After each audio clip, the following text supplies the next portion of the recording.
Avi, I had some problems with my audio yesterday and some Zooms. Is it clear now? It's very clear now. Yeah. Okay, thank you.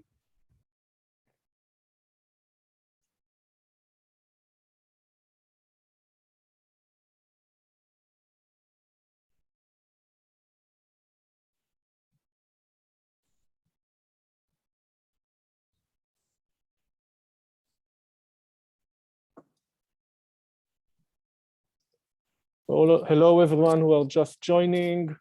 Welcome. We will start on the hour.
So for everyone who just joined, we'll give it one more minute and we will start.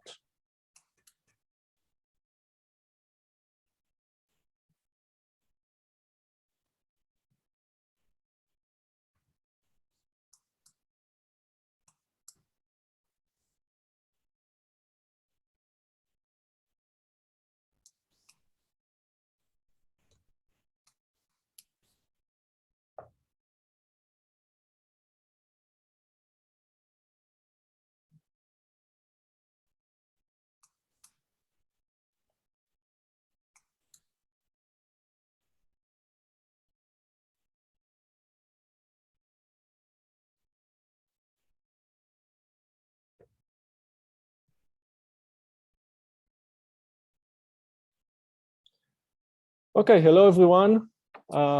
Welcome. Thank you for joining. This is what was supposed to be a AAS Sprinter session about science with the TESS mission. Of course, the AAS was fully canceled, I think for the first time ever. And we chose to do this Sprinter session online. I have a few provide you a little technical information, and we will start the talks right away. You can see the schedule in front of you. All the talks are a total of 15 minutes long, up to 12 minutes for the talk itself. And then we have 3 minutes for Q&A. Questions can be typed by you, the audience. You can see a little icon Q&A at the bottom of your screen. So if you have a question, even during the presentation itself, you can type in the question there. Of course, we have very limited time for questions, so not all the questions will be answered, but you can feel free to follow up with the speaker later. The last 15 minutes of this 2-hour session will be devoted for questions to all the speakers, or essentially anything about the TESS mission. And the last thing is this meeting is being recorded and will be put online, so people who cannot make it to the live meeting can also view it. With that, I will stop sharing, and George, you can take over.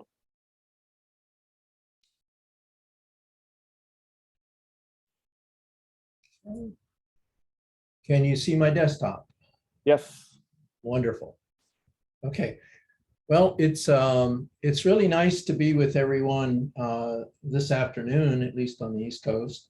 And what I'd like to do today is to share with you the plans that we've made for the second extended mission for TESS, which will cover the period from 2023 to 2025.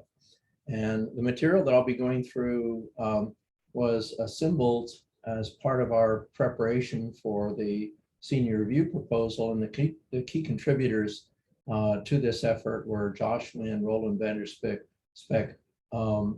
Alexander Rudad, and Patty Boyd. So I'd like to thank them for the use of some of the materials that were contributed, not only by them, but by a number of other people in the community. And I'll point out some of that information as I go through the talk. Okay, well, for this group, this may be familiar, but this actually is a representation of the field of view of TESS, at least the one that's the part that's shown in the central section is the view for the pole camera, as we call it. It's a 24-degree field of view that's centered, at least for the primary mission, on the south ecliptic pole. And with that location, the absolutely prominent object, of course, was the Large Magellanic Cloud, which is only a few degrees away from the south ecliptic pole. And during that primary mission, we obtained 10-minute full-frame images, 30-minute full-frame images in the primary mission. And then in the extended mission that followed on from that, we had 10-minute full-frame images. And that allowed us to image somewhere in excess of 300 million stars and galaxies in the first 3 years. And in addition, there are 2-minute sub-images for about 100,000 stars, and beginning in EM1, we had 20-second sub-images for about 10,000 stars. And I'll be describing how these things are going to change as we go through.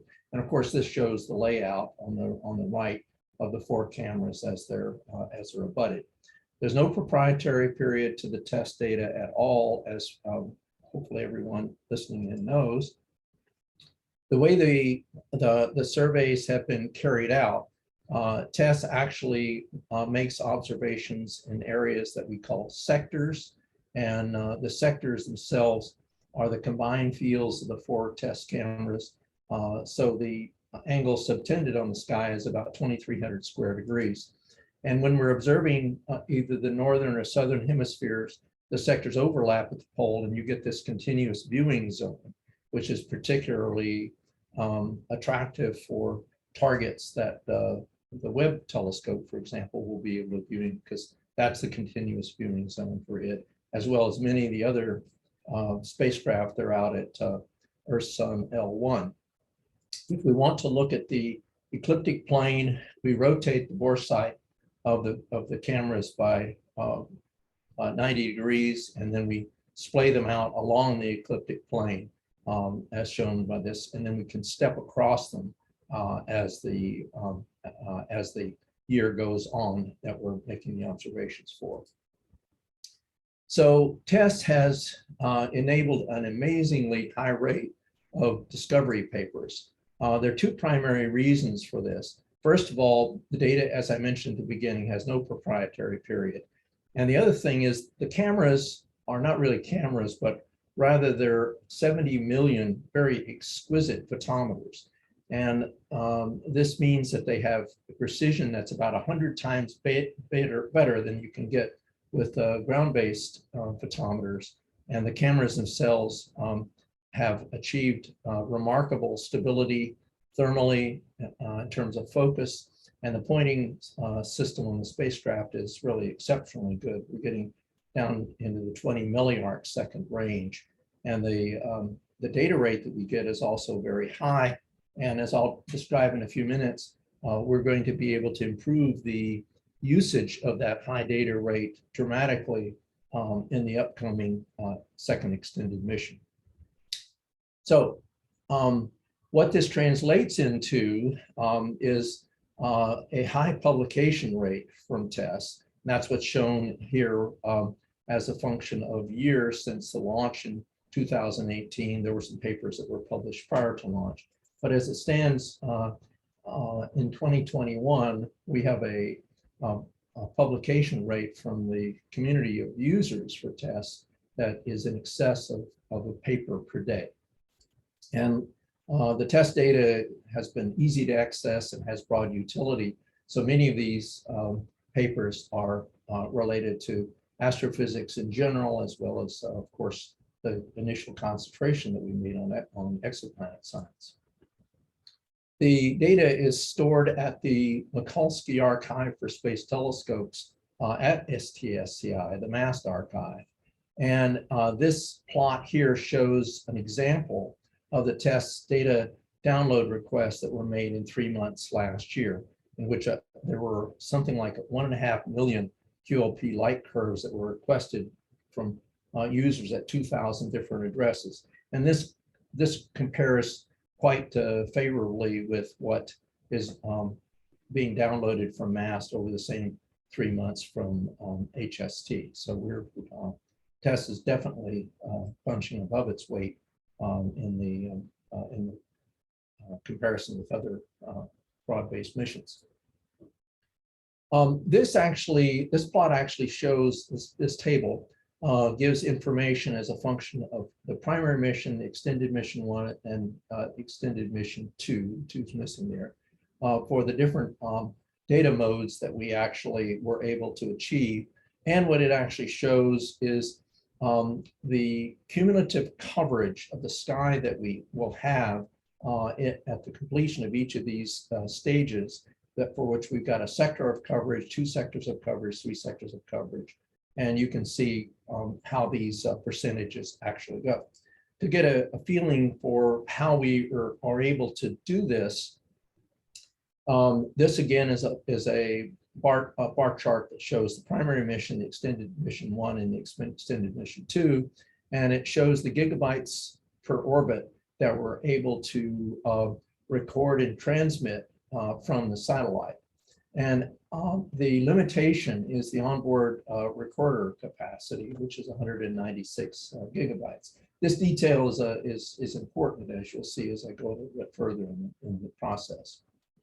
All of the FFI data are transmitted, full frame images. And of course, as we shorten the cadence for the FFIs, so in the primary mission, it was 30 minutes or 1,800 seconds. Then in the extended mission that we're completing now, that duration is 10 minutes or 600 seconds. And for EM2, we're going to be able to shorten it by another factor of 3. So that increases the volume, but we've actually worked out a way that we don't exceed the capability that the satellite has for storing that data prior to transmission. So there's a decrease in the number of targets for which these short cadence information is recorded, because the increased, the shortened FFI data actually makes large numbers of those short cadence observations unnecessary. For certain specialized areas of study related to flaring objects and such, of course, they are very valuable, and that's where we are hoping that that will be the focus for that special data type. So these 2 pictures are sort of a before or present and after depiction of TESS as it moves around in its eccentric orbit.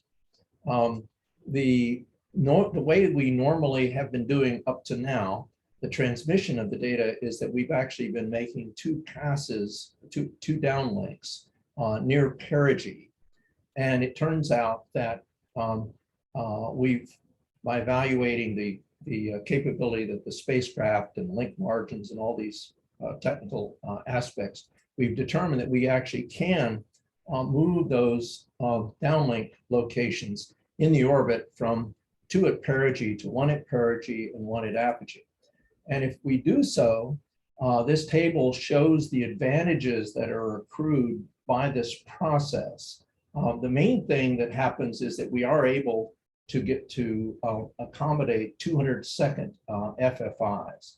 And the other thing is that because we're making 2 contacts per orbit, we can decrease the data latency. We can improve the data latency from 2 weeks to about 1 week. And that actually has a lot of advantages. George, you have 2 minutes. Okay. All right. I'll move a little faster. In any case, the data that we have comes down from the satellite, and then we can actually process the FFIs in 3 to 4 days, and then the TOIs and the targets of opportunity can be processed in a shorter time, partly because of the fact we're getting the data quicker, but also because we're able to use GPU-based processing. So these are some of the types of science that are enhanced by this process. Malena will be talking to us a little bit about the TNOs and Planet 9 searches, but there are other areas of astrophysics that are augmented by this shortened delay time. So just to quickly go through, these are this series of cartoons shows the sky coverage that we will achieve at the end of each of the processes. So during EM2, we'll cover with more than 2 sectors, 97% of the sky, and the ecliptic poles will have a total of more than 1,000 days. That means that we should be able to obtain many more objects for study later on. Now, this is a slide that Michelle Kunimoto will be showing in a little bit more detail that shows the number of planets or planet candidates that we'll be achieving in each of the stages that we're talking about here. So more than 4,700, more than 3,700, 4,000. And then for the whole period of time for sectors 1 through 96, for the 5 years that we're talking about here, the numbers in excess of 12,000. So the key thing is the vast majority of these new planets that are going to be detected in EM2 will be found using the 200-second FFIs. And Michelle's paper on the archive describes this process in more detail. So these are some of the objects that we're going to be hearing about. Many, I think, will be covered in Ben's talk a little bit later. And this is another area that shows this plot shows the discovery space that we have for objects of various characteristic timescales. This was highlighted in the decadal report, and it's clear that this area that's outlined in gray is relatively unexplored, and it's one of the regions that we'll be looking at for TESS going forward. These are the missions that are going to be operating concurrently with TESS in the extended mission 2, that I'm outlining here. And as we move into extended mission 3, there's even other missions that will be operating in a coordinated way with TESS. And of course, all during this period of time, we've had the advantage of follow-ups from Hubble, Chandra, NICER, SWIFT, and XMM. George, we are out of time. Okay, this is the last slide. Okay. In cycle 1, 25 of the transiting exoplanet targets are objects that were discovered by the TESS mission out of the 68. And this is a very nice slide that Nicole Colon put together. So this is the status that TESS currently has, and I'd be happy to take questions, or if I'm completely out of time, I'll be happy to answer questions in the 15-minute session that we have at the very end. Thank you. Thank you, George. As I said earlier, anyone who wants to ask a question, please write it down in the Q&A. You can see the Q&A button at the lower part of your screen. Nicole Colon will be monitoring those questions. Nicole? Yeah, do we have time for a question? Yeah, let's take one question. Okay, yes, there's one from Keaton Bell. He asks, will the new data downlink plan introduce additional gaps to the light curves? No, it should not. In fact, in that little table that I showed, we actually gain almost an entire extra day of observations because we don't have to have that 24-hour period between the two contacts at perigee. So it's actually a more efficient use of observing time. Okay, I'm afraid we do not have time for more questions, but we will have 15 minutes at the end of this 2-hour session for additional questions. Okay, well, thank you very much. Thank you, George. Next, we move to Malena Rice, and we start from non-exoplanet science, and we are going to the solar system now. All right, thank you. My name is Malena Rice. I've just wrapped up my PhD and I'm based at Yale University. And it's an honor to be with you all today to talk about solar system science with TESS. So I'll be highlighting some of the published and ongoing solar system science results with TESS. I'd like to acknowledge there actually is a lot of great additional solar system science work that's being done with TESS, as was seen at the TESS Science Conference in August, as well as DPS and EPSC this past year. So there's a lot to look forward to being published ahead, and I'll just be highlighting a couple of interesting results that have come up. So in addition to all of the stars in the TESS data set, which are absolutely crucial to most of the science cases that will be talked about today, there are actually quite a few additional sources that are regularly passing through all of the TESS images. So here I've actually blocked out all of the stars, which are the noise for solar system science. And when you block them all out, then you're able to see asteroids and comets that are instead passing through. So minor planets within the solar system. And these bright, rapidly moving sources correspond to actually a lot of different populations. So there are many populations that can be studied with the TESS data set. So different minor planet populations within the solar system that might be of interest and that are being pursued with the TESS data set include, for example, we have 2 belts of minor planets within the solar system. We've got the main belt between Mars and Jupiter, as well as the Kuiper belt in the outer solar system. We also have Trojan asteroids that are at the L5 and Lagrange points for many of the solar system planets. And so this is specifically showing the clouds of minor planets around Jupiter at its L4 and L5 Lagrange points, 60 degrees ahead and behind in orbit. And then we also have a lot of really interesting populations in the high inclination solar system that is really thoroughly probed by TESS, including the centaurs, these dynamically chaotic objects with a broad range of orbital inclinations and eccentricities, as well as detached Kuiper belt objects, which are in the distant solar system. There are a lot of kind of outstanding mysteries regarding outer solar system that TESS will be really useful to study, and various other outer solar system minor planet populations shown here. And then lastly, we also have the Oort cloud, a distant spherical shell of cometary material that surrounds the solar system. So sometimes we get comets come into the inner solar system that arrives from this Oort cloud. And so there is one Oort cloud object that I'm also going to be talking about in this talk that has been studied by TESS. So TESS is able to actually provide additional information about all of these different populations, and I'll just highlight a couple of different studies that have been done for each of these. So just looking at the regions of parameter space that TESS is observing and actually putting that specifically in a solar system context, this is the observing footprint of the TESS primary mission. And there are these 2 main lines that are overplotted onto this grid, where the first is the galactic plane. So this is the noisiest part of the sky for TESS observations. This is just where there are lots of stars because we're looking into the plane of the Milky Way. And we also have the ecliptic plane. So this is actually the plane within which the Earth orbits. Since everything in the solar system is roughly in a disk, that means most of our solar system material is going to be in that ecliptic plane. And TESS's primary mission actually avoided the ecliptic plane within plus or minus about 6 degrees. But even so, the range of solar system science cases, especially for dynamically interesting objects that are not within this sort of quiescent plane of the solar system, is pretty wide for TESS. And the extended mission is filling in these gaps in the ecliptic plane. So it's really critical in order to really dramatically expand the range of cases and what TESS is able to observe, what types of populations it's able to probe in great detail. So starting off with just minor planet detection with TESS, the linear TESS survey is ongoing and is actually going ahead and pulling out tracks for minor planets for each of the TESS sectors as they're coming out. So there's a paper about this by Woods et al. 2021 that you can look at for more details, but this is sort of the main detection survey that's going ahead and actually processing all of the sectors as they come out one by one.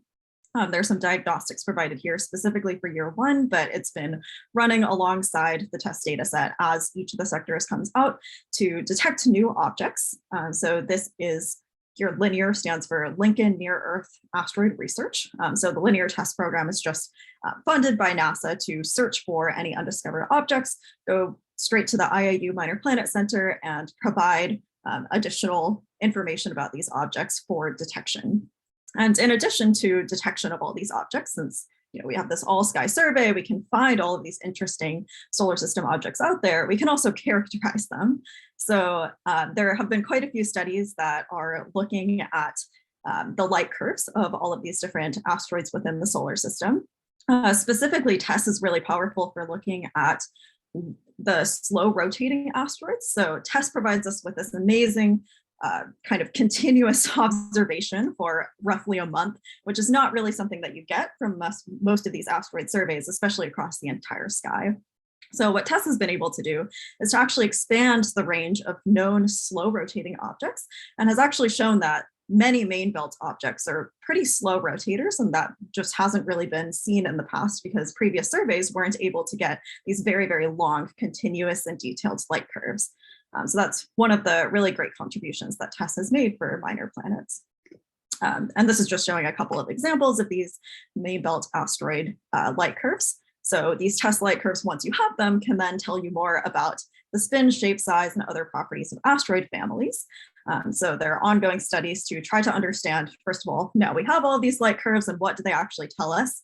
It looks like some asteroid families have very similar properties to each other, which isn't really something that has been directly studied so much before, but that sort of makes sense since they come from the same collisional group.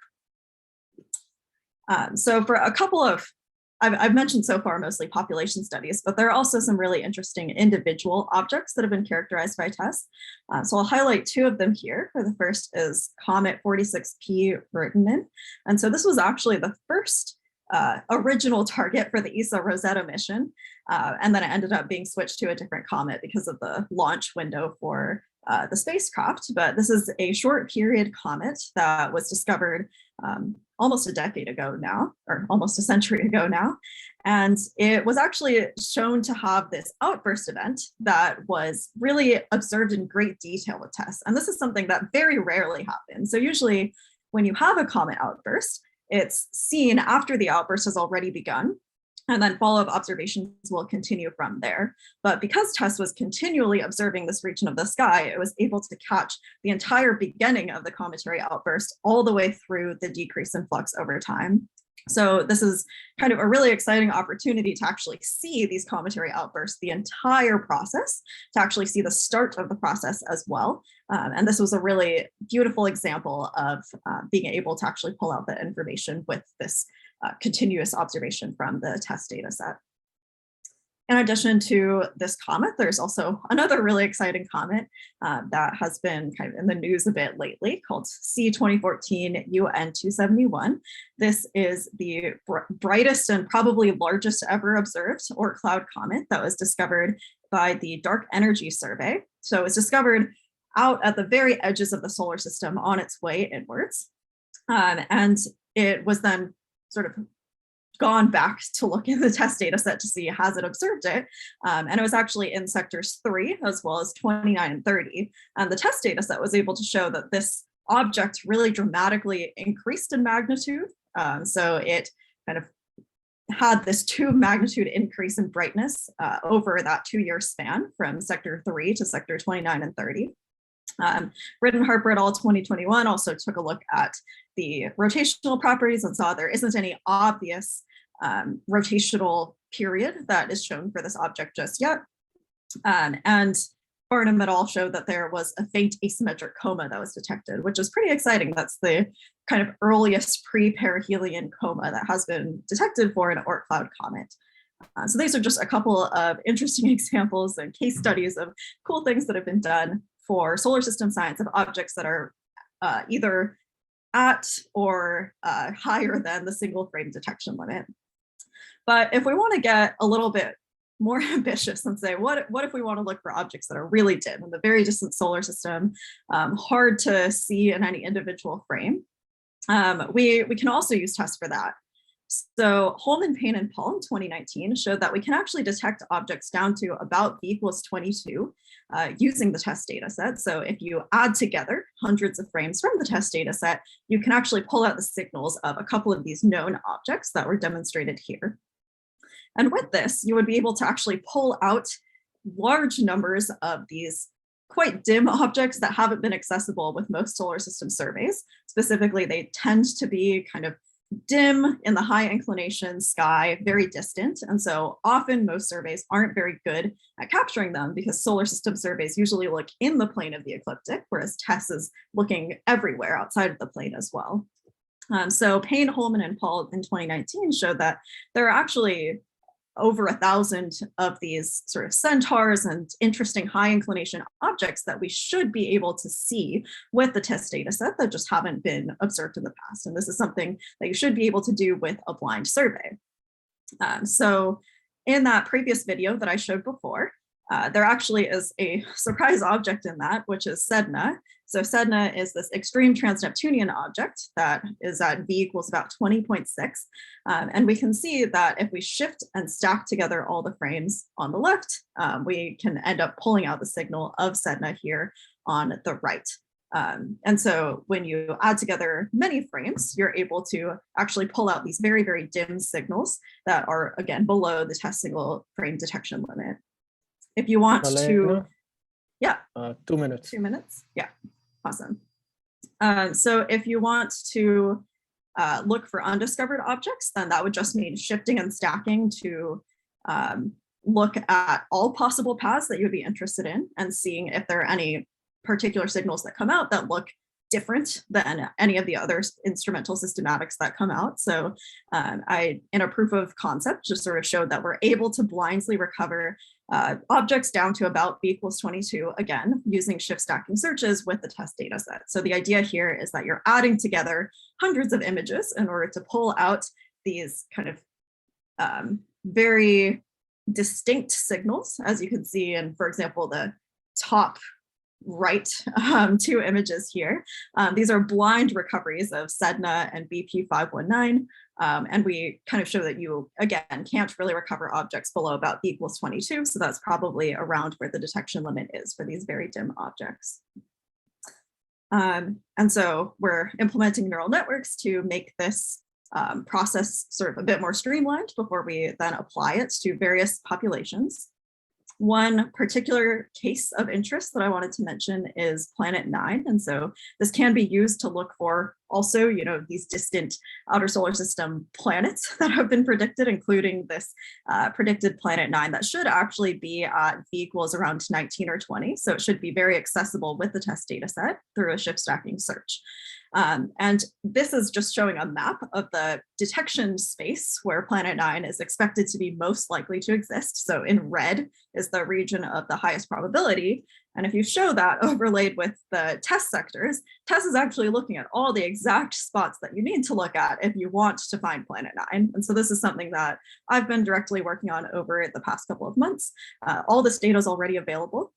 And so this is just sort of an exciting future direction. So I guess before wrapping up, I just wanted to mention 2 tools for anyone who might be interested in solar system science with TESS. So there's TESS Visibility that was produced by Andres Paul, implemented in C and Unix shell to just find any solar system objects of interest and tell you where they are in the TESS data set.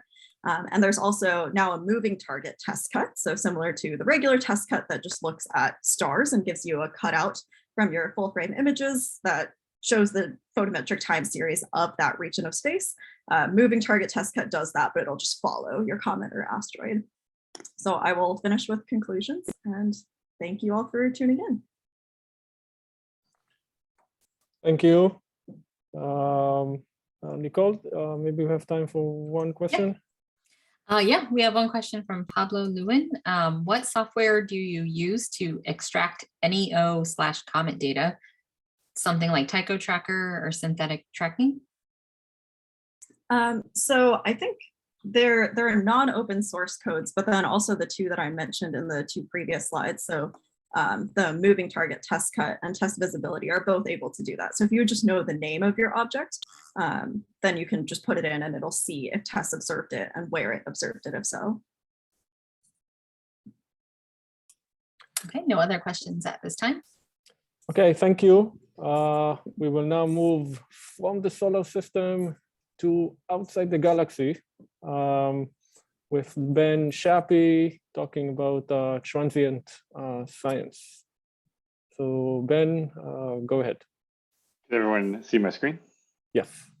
Excellent. Okay, so I think I have the most ground to cover of any of the talks here. So in order to keep Avi happy, let's just dive right in. So when you think of transient science with TESS, you really need to put it in context of the other ground-based transient surveys. And there's unique aspects of TESS that make it uniquely capable of addressing certain particular issues. Here I just list the ground-based surveys, at least the major players, and you can see that they go from basically Assassin, which does the kind of the bright sky at a little bit better than daily cadence, down to in the future LSST on the Vera Rubin Observatory, which will go extremely deep, but will have a relatively slow cadence. And you can see TESS basically in this parameter space does very well and unique because of its high cadence and high precision. So when you think of TESS, if you work on exoplanets, you might be kind of thinking of tens of parts per million precision, but really for transient science, we care about 10%. So that allows us to go substantially deeper than you might be thinking when you think of TESS. When you think of if you stack half an hour's worth of full frame images, you get down to about 19th. And then for the extended mission 2, where we have 200-second cadence observations, then you'll be about an 18th magnitude.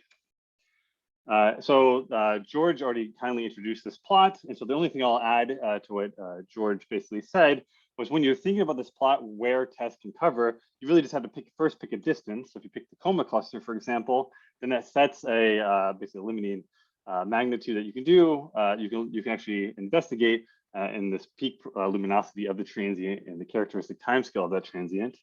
This is just stacked basically 1 day for full frame images down to the 200-second cadence of the full frame images and the extended mission.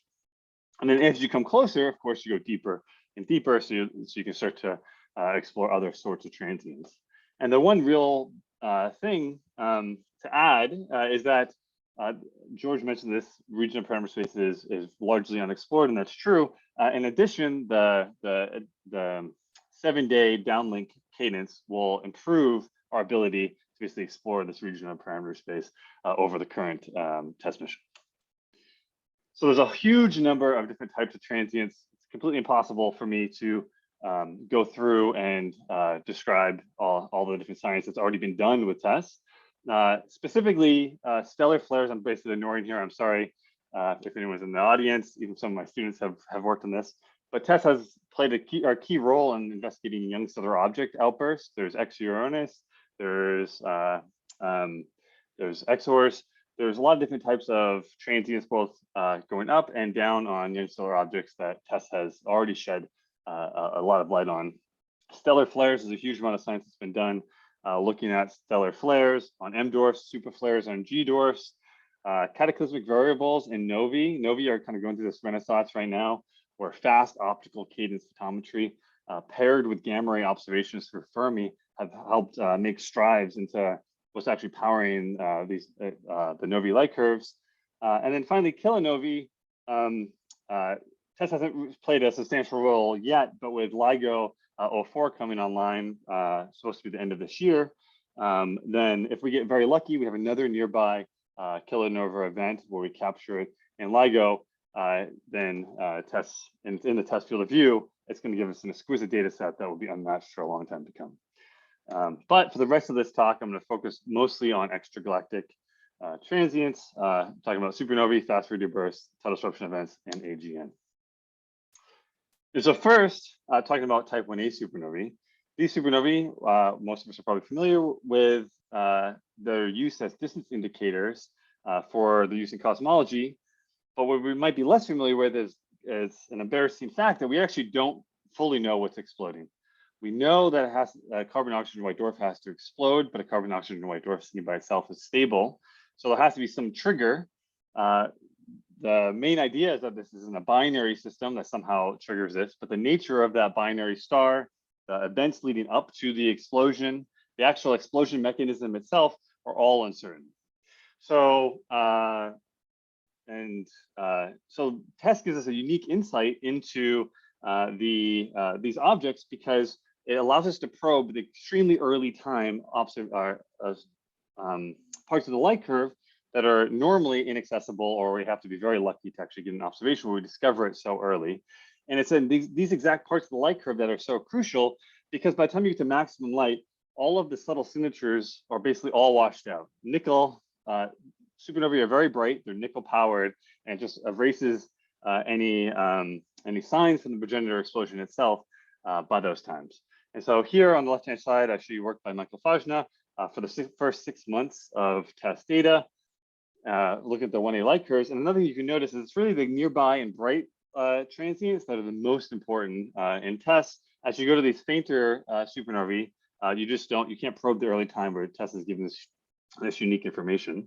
So if you look at this particular nearby supernova, Assassin 18 TB, you show it blown up here.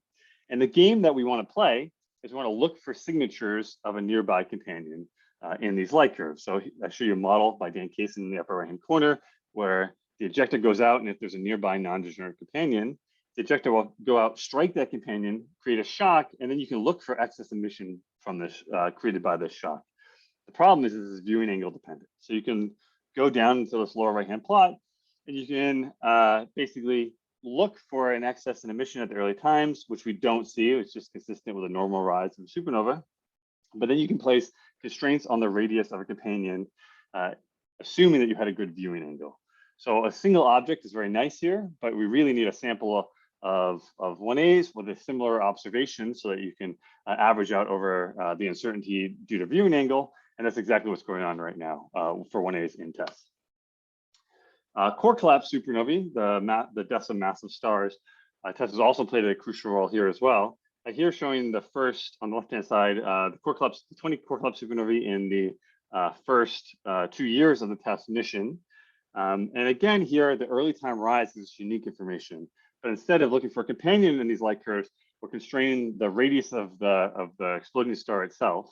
That's shown in the upper right-hand corner. You can basically fit models to the rising light curves, and you get the black histogram. And you compare that to galactic red supergiants, which are thought to basically explain most of the core collapse supernovae. You can see that they're consistent. And the reason this is particularly interesting is because the end stages of massive star evolution are quite uncertain. There's many complex astrophysics that has to go on. Mass loss, magnetic fields, all play a crucial role. So the radius right before explosion needs observational constraints to help inform these models. And that's exactly what we're doing now. And as we continue to build more core collapse supernovae in TESS, you can build a larger and larger statistical sample. And tantalizing thing that we've seen so far in the core collapse supernovae observed with TESS is we might be seeing shock breakout.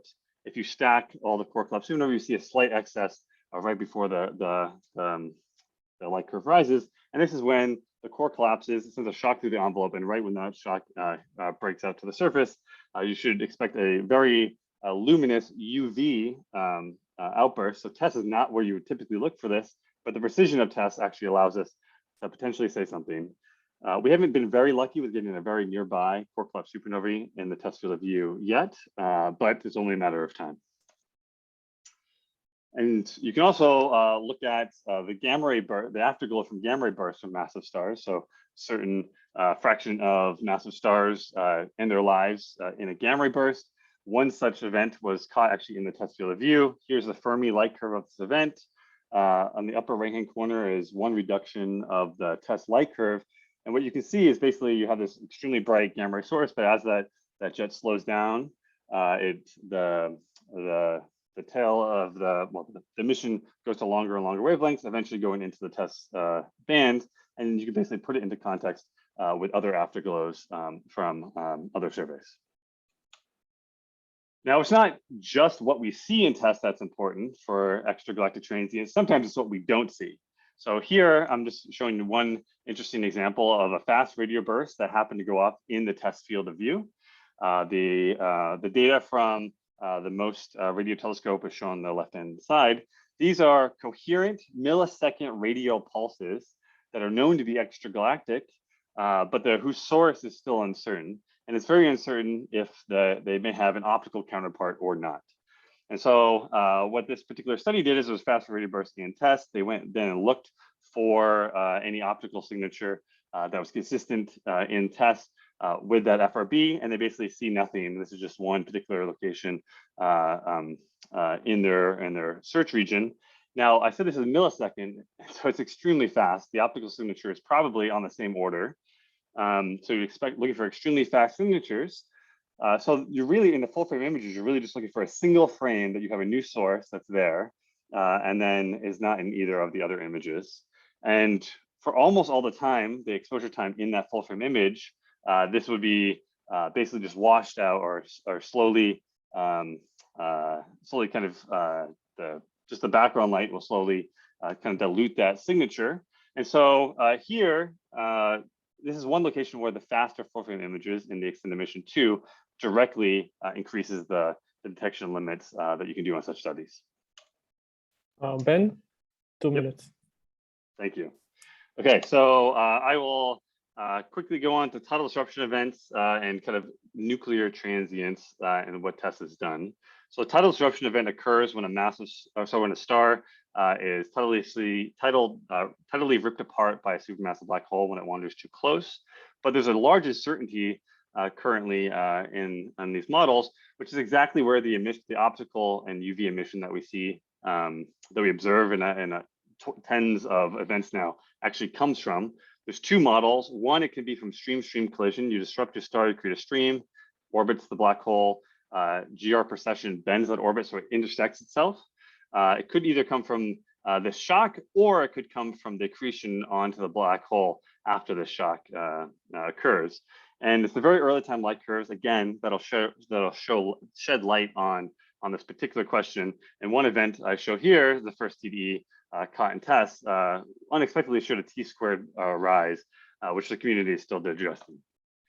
It's not just single objects that TESS has observed. There's also there's one now thought to be repeating partial tidal disruption event.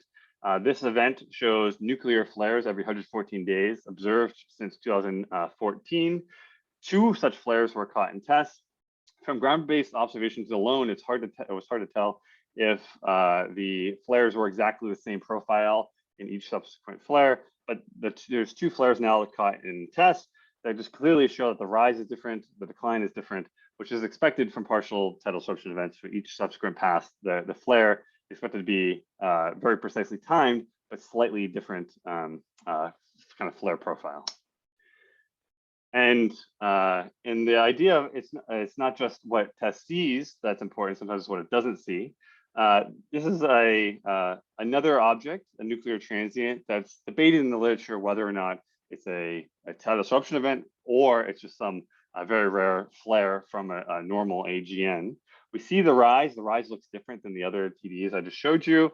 But what I really want to emphasize here is that for these nuclear transients, TESS doesn't necessarily have to even catch the flare to give us an important piece of the puzzle, because often it's the pre or post flare light curve that's the most important. So basically, do you see AGN-like variability when the transient is not there? And this, again, is the precision and cadence of TESS that allows us to give us unique information in these events. And then finally, my last science slide is just, even for normal AGN that we know is a normal AGN, TESS gives us unique insights. This is work by the grad student Colin Burke at Notre Dame, where he looks at NGC 4395, and basically you see this very characteristic AGN-like variability. And you can fit this with a damp random walk model, and that gives you a characteristic timescale that this AGN is varying at. Now, in the literature, it's been known that this characteristic timescale correlates with the mass of the black hole, at least for objects accreting at a certain Eddington luminosity. But here, this is a dwarf galaxy, so the timescale is much shorter, and that's why TESS was important here. But it's at 4 orders of magnitude less black hole mass than the typical black hole in the study. And you can see that this trend extends over 4 to 5 orders of magnitude between the characteristic timescale and the mass of the black hole. And then finally, I'll just end by showing 2 different tools, advertising 2 different tools that are open to the public that you can, if you're interested in transient science with TESS, that you can use. Thank you.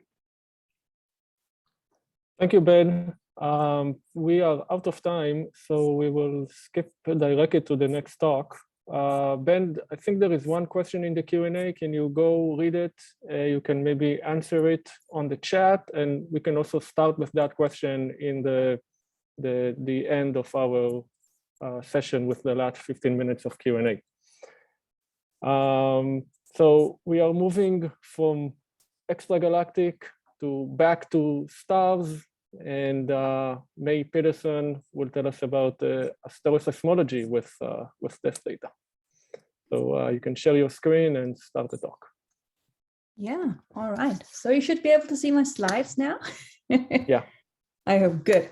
Okay. Hello, everyone. So I'm very excited today to be able to talk to you about asteroseismology with TESS and some of the new discoveries that has been made, and a bit of information about what we can expect from this second TESS extended mission. So asteroseismology is the study and interpretation of stellar pulsations, and the overall goals that we have with asteroseismology is, on one hand, use these pulsations to provide fundamental stellar parameters of the stars, such as their masses, radii, and ages, which can be used in galactic archaeology studies and also study of exoplanet systems.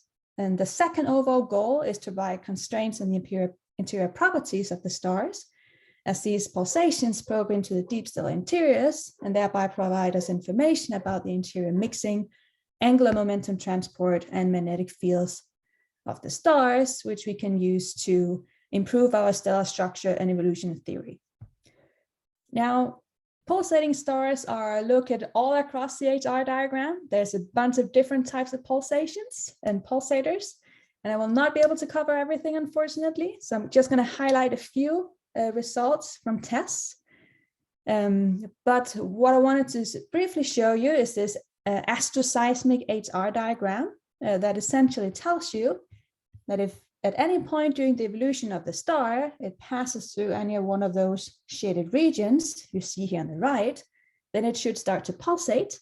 And if it's pulsating, we can get astroseismic fundamental stellar parameters, and we can learn something about the interior properties of the stars. Now, there are a lot of different types of pulsators, and the TESS Astroseismic Science Consortium is putting in a lot of effort to analyze the light curves provided by the TESS space mission to get these fundamental stellar parameters of the stars and also provide information about the interior properties. Now, to do this, generally you need to do astroseismic modeling of the individual frequencies of the stars, but there's one quick way where we can get some information about the properties of the stars, and that's what we can do in the case of solar-like oscillators.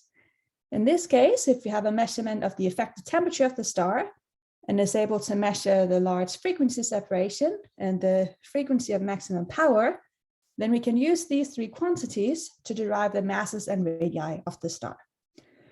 So how does this work in practice? Well, you see here on the bottom left panel, the Fourier spectrum of a solar-like oscillator, which shows this characteristic complex structure in the frequency domain.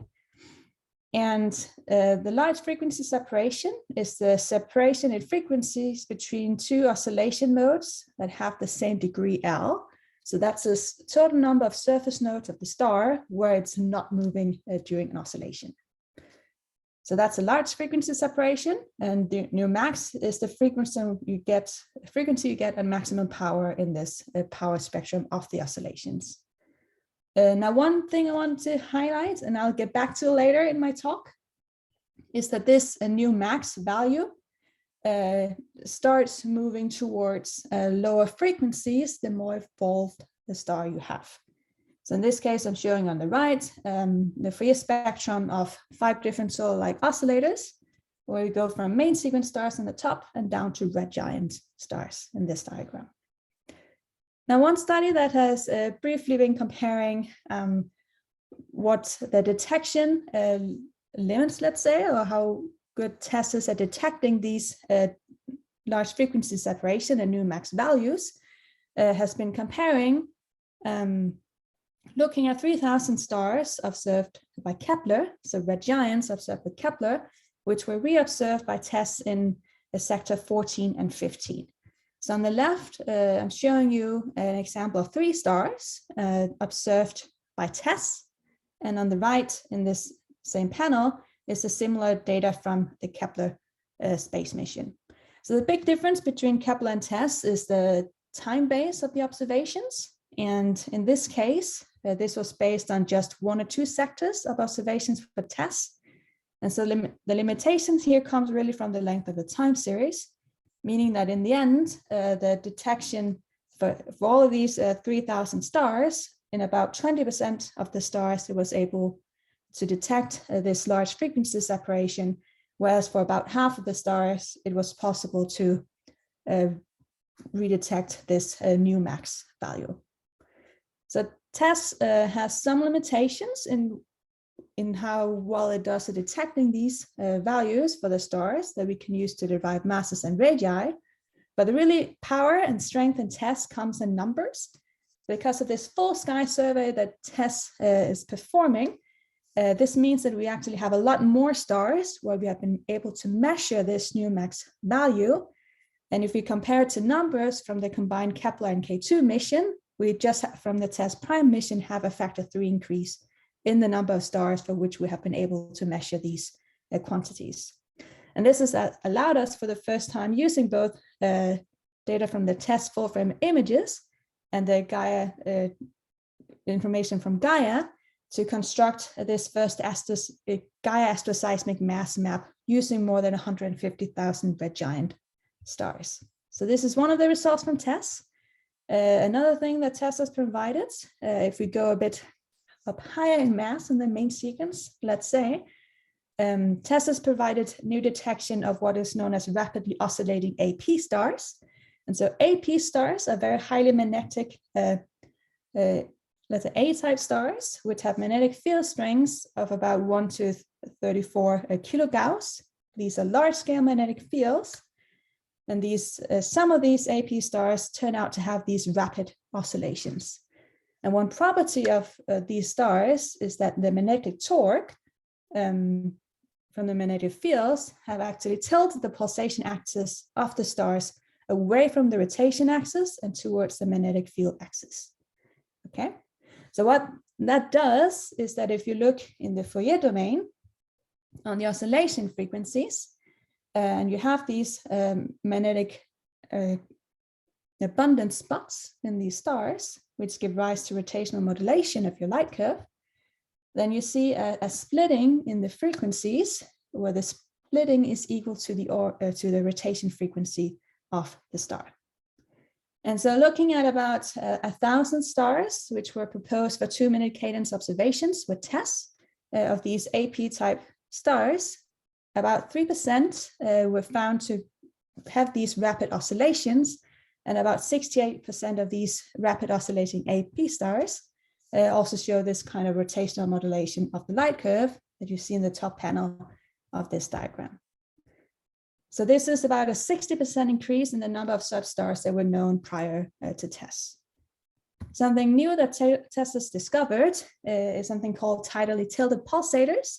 So the mechanism is a bit the same as before, where in this case, the pulsation axis is tilted, is aligned with the tidal axis of a binary system, where the tidal interaction of the system has tilted this pulsation axis. And in a similar way to the AP stars, or rapid oscillating AP stars, in this case, the frequencies of the oscillation modes are split by the orbital frequency of the system. So the first 2 discoveries of such tidally tilted pulsators also turned out to be single-sided pulsators. And what is meant by that? Well, if the 2 top panels here show you the original light curves for the 2 stars, and the bottom panel shows you what the light curves looks like when you've removed the orbital signature from the light curve. And what is seen here is that when one side of the star is facing towards us, the amplitude of the oscillations is larger than when the other side of the star is facing towards us. And so that is what is meant by single-sided pulsators.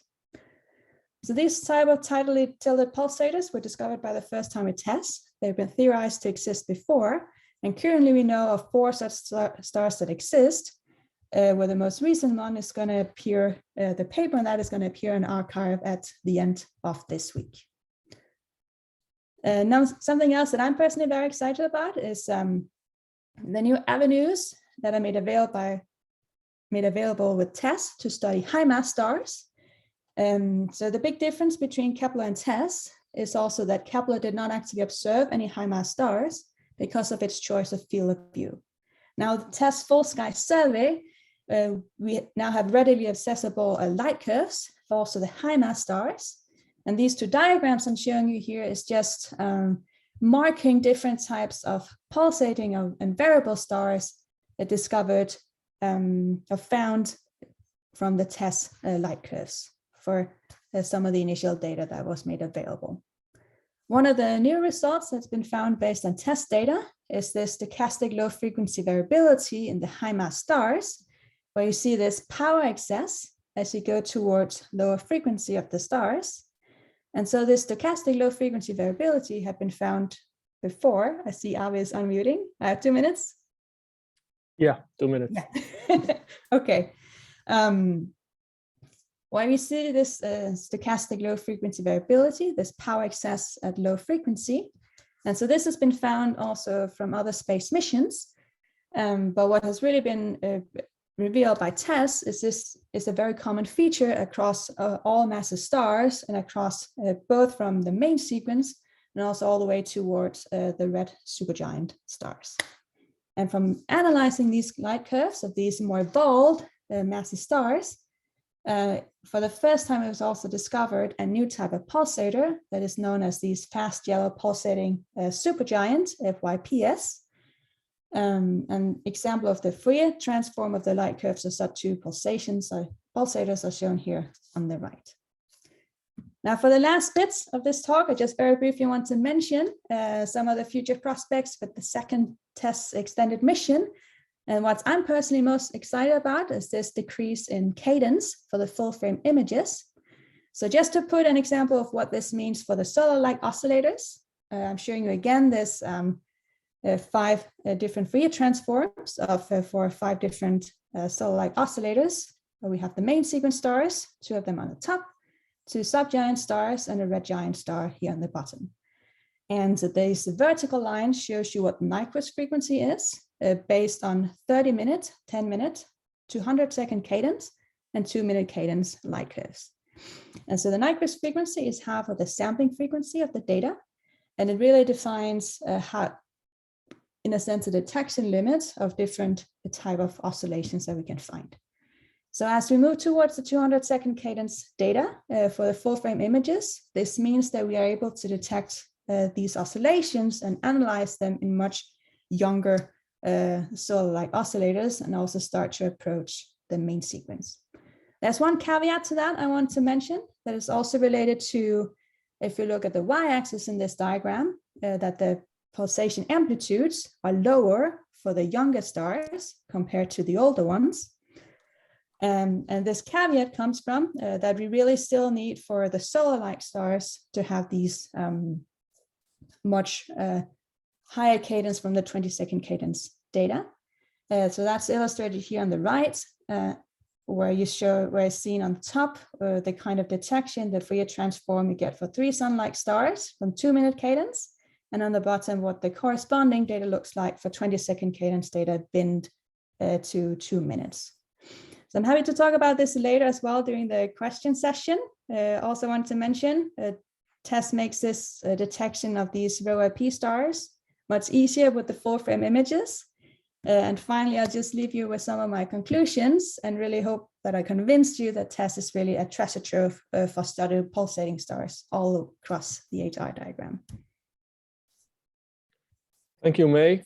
I always learn something new from this kind of talks that are way outside my field.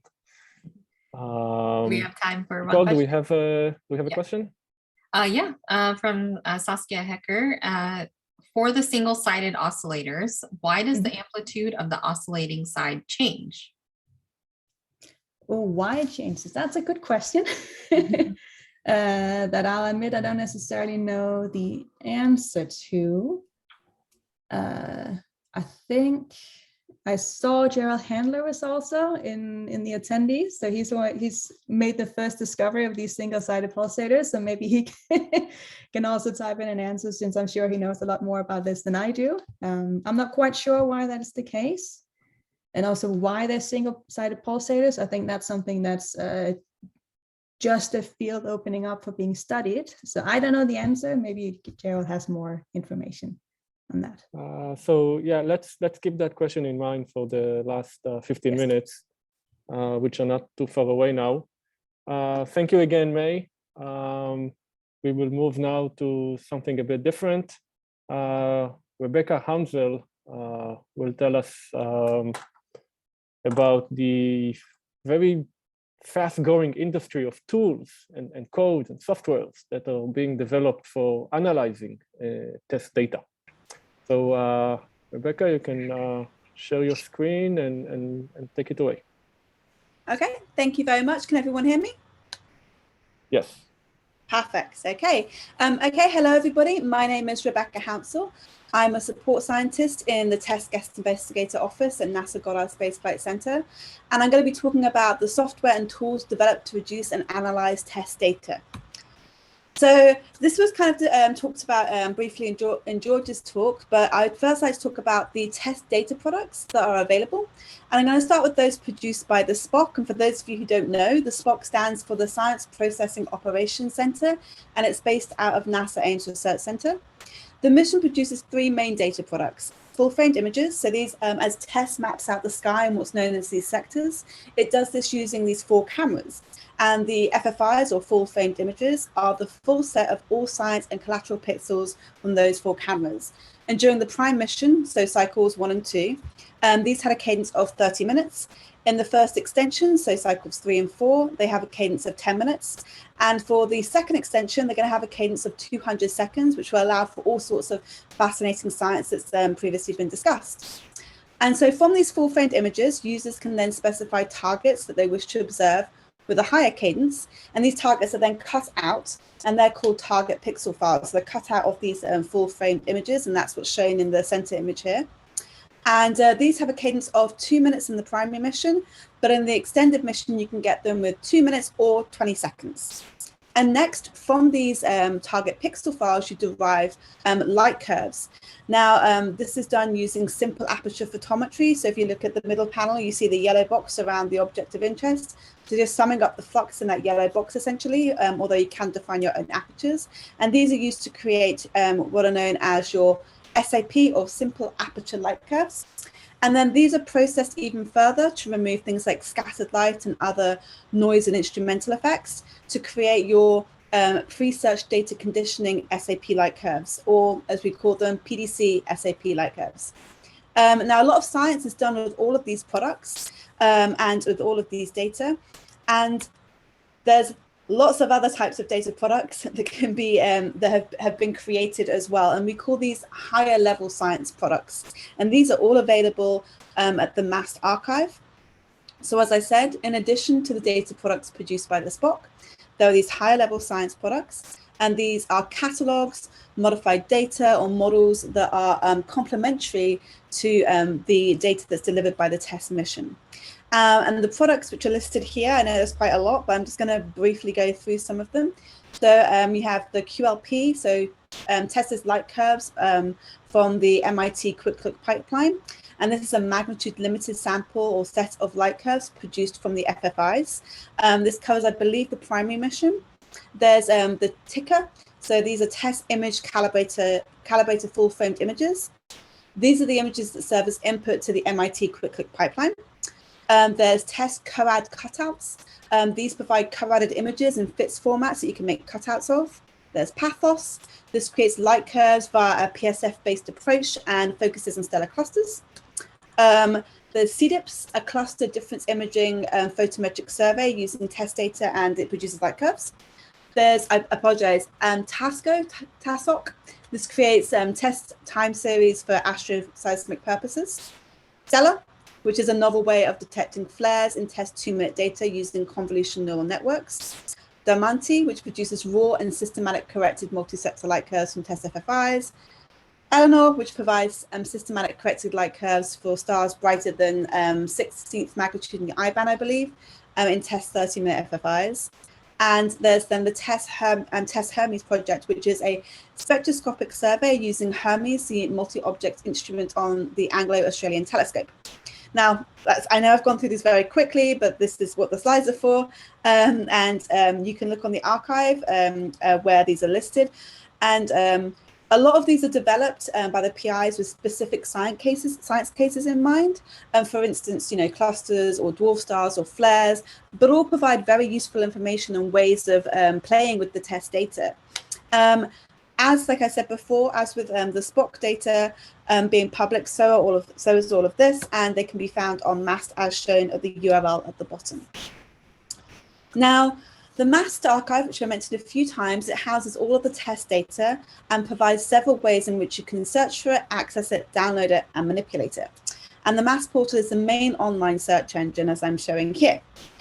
And I have a very brief video here in which I'm showing how to use the portal, essentially. So you enter in an object of interest. In this case, I'm picking AU-MIC. This is one of the youngest planetary systems observed and home to a planet that's exposed to deadly blasts of radiation. And what you can do is you can specify you want high-level science products, you want it to be TESS, and it will pull up, refine the data search and pull up a list of data products that you can see here, where you have things from the SPOC, you have Eleanor, you have Quick Look Pipeline. You can look through and look at all the different kinds of data products that you can obtain. And you can download each one of these as well. Often they'll have light curves, and you can click on these things here and it will pop up a nice light curve for you.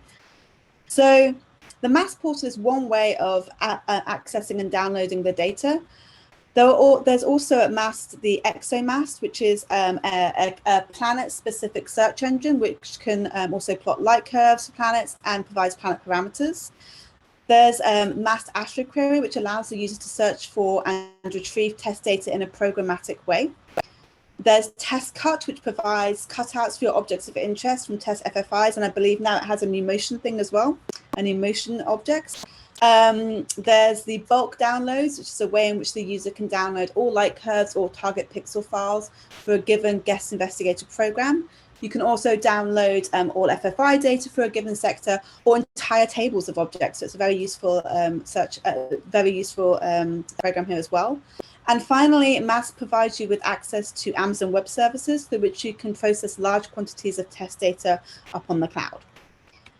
Okay, so there also exists a plethora of other community tools. Other ones have also been mentioned during previous talks, which can be used to process and analyze TESS data, and a list of which you can find on the TESS GI website. The primary tool, which is used to reduce and analyze TESS data, is known as LightCurve. So just a little bit about LightCurve here. LightCurve is a Python-based package which is used to process and analyze TESS data, allowing for scientific discoveries. It's really easy to install and it's very well maintained. The software allows the user to search for an object of interest and determine if it was observed by TESS. It indicates what kind of data product TESS has for it. So for instance, if it's FFIs, if it's target pixel files, if it's light curves, or even if there's any high-level science products for that. It then allows a user to download this product and to manipulate it. So on a fundamental level, so we start off on the left plot, it allows a user to specify an object of interest, so that's observed in an FFI, and then you can cut that out. You can cut out a specified region of your choosing. You can examine that region, and then you can create an aperture for it. And then from these data, the user can use LightCurve to create a time series that you can then inspect. So that if you look at the time series in the middle here at the top, this is a time series of that object, but it has scattered light and other effects within it. And then TESS has built-in functions, so called corrector classes, which take that data and correct the light curve, removing noise and other instrumental issues to produce a nice corrected light curve as shown at the bottom. And then the corrected data can be binned and folded and manipulated again using several of light curve's built-in functions to allow for the derivation of scientific parameters. So light curve is the main workhorse for most test users, and as I say, it's publicly available and very easy to download and apply to your data. There are several tutorials which exist which show the user how to use light curve on various test data products. So these tutorials can be found on the main light curve page, which is shown in the image on the left. And these not only give introductory tutorials, so what are light curve objects, what are target pixel files, it also presents specific scientific applications for the package. In the middle here, I'm showing the tutorials which can be found on the TESS GI web pages. And these provide a more test-focused selection of tutorials and introduces some of the more general processes. And finally, there exist several tutorials on the Space Telescope Mass Interface. These are a bit more advanced and can provide a bit more background on some of the coding and other applications. So all of these tutorials are written in Python, and a lot of them are as Jupyter notebooks. Most have the ability for a user to download them and run them through Collaboratory, which is a feature of Google. So if you have a Google account, you can actually download these notebooks and take them there and then upload them. And then you can essentially, what happens is the user can run the notebook without having to install any of the dependencies directly onto their computer. So they wouldn't need to directly install Python or Lightcurve or anything else. They can actually just do it all through the Colab and basically execute the program essentially on the cloud. Now, moving on from that, so as I say, there are many other community tools, but I'm just going to talk about a couple of them, which are some of the newly added ones. Rebekah, For instance, there is a new code that's currently being developed by Dr. Keaton Bell and provides a way in which to visualize the TESS pixel response function at any location on the detector. So just briefly going over this. So essentially, the code allows the relevant pixel response, basically accesses, the relevant pixel response files on the mass server and uses them to estimate the light from a point source and how it's distributed given its position on a test target pixel file or cutout stamp. So the user needs only really to input where the object of interest was observed, so the sector, the camera, the CCD, the pixel row, pixel column, and then what's returned is an estimate of the pixel response function. So you see in the left plot here, I have my object of interest, I get information about it, and then I input it into the TESS PRF, and it pops out what its estimate for the pixel response function should be at that location on the detector. Now, this is still being developed and being refined, but it has applications for doing PRF subtraction and also potentially photometry. And you can find more about that on the URL as listed here. There's another tool that's very recently come out called TESS Reduce, and this has been developed to help the user implement difference imaging with TESS data. So again, very briefly, this tool was developed by Dr. Ryan Ridden-Harper. TESS Reduce builds on the Lightcurve package, but with an emphasis in preserving transient signals. So essentially, it works by identifying an object in a TPF, target pixel file or cutout, and conducts a background subtraction, aligning all images in a series and then performing image subtraction. The package can even be used to detect transient events and perform some low-level flux calibration. There's currently a paper that's been written about this that you can find on the archive. And again, all information about this package and the paper is given in the box here with the URLs in it. Okay, so I feel like I have to mention, obviously, Cycle 5, so the second extension. Cycle 5 proposals are due March 18th at 4:30 p.m. Eastern Standard Time. They must be submitted through the ARC RPS system and must also follow dual anonymous guidelines. Cycle 5 will award approximately 2,000 20-second cadence target slots per sector and more than 8,000 2-minute targets per sector. There's full-framed image data, but as we know, the cadence of that has changed to be 200 seconds instead of 10 minutes, and that allows for lots of different areas of scientific investigation. There are 4 proposal categories. There's the mini, which are unfunded programs, which can request up to 50 20-second targets and 1,000 2-minute cadence targets. There are small, which are proposals of limited scope and can obtain funding with awards typically of $70,000. There are large, which are proposals of wide-ranging scope and scientific yield and have a clear benefit for the community. These have awards of typically $250,000. And finally, key projects are back. And these are large multi-year programs with very broad scopes and have a maximum duration of 36 months. The templates for the Cycle 5 proposals are now available online as shown here, in addition to viewing tools such as WTV, TestPoint, and Toco. These can all be used to help you to create your Cycle 5 proposals. And finally, we're here to help. The TESS Guest Investigator Office is here to help you. You can contact us at the email that's given below for advice and information on the TESS mission. For instance, if you have questions related to proposing to observe a TESS, instrument characteristics, data and calibration issues, data analysis, and software issues. And with that, I'd like to thank you for your time. Thank you, Rebekah. Thank you, Rebekah. Nicole, do we have any questions? I do not see any questions at this point. But there's discussion from today's topics. Okay, so let's move forward. TESS is doing also exoplanet science, turns out. So we have Jen Burt will tell us something about that. Yeah, imagine that. We're still doing exoplanets after all these years. Shocking, I know. Okay, can you hear me, Avi? Are we good? Yeah. Okay, wonderful. So hi, everyone. My name is Jennifer Burt. I'm a staff scientist at JPL, and I am delighted to be here today to talk to you about the literal pile of planets that TESS has found for us thus far. So in general, what is TESS looking for, aside from all of the very cool non-exoplanet things that you've already heard about today? It turns out that the TE in TESS stands for Transiting Exoplanets. And so TESS's primary science goal when it was first proposed was indeed to look for signs of planets transiting their host stars, which means that as they pass in front of the star, they block out a little bit of the light.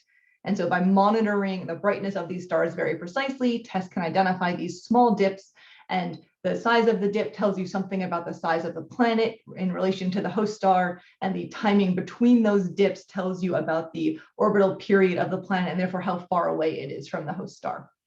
And so by looking at millions and millions of stars for weeks, if not months, if not years of time now, TESS is slowly building up a very impressive catalog of transiting planet candidates.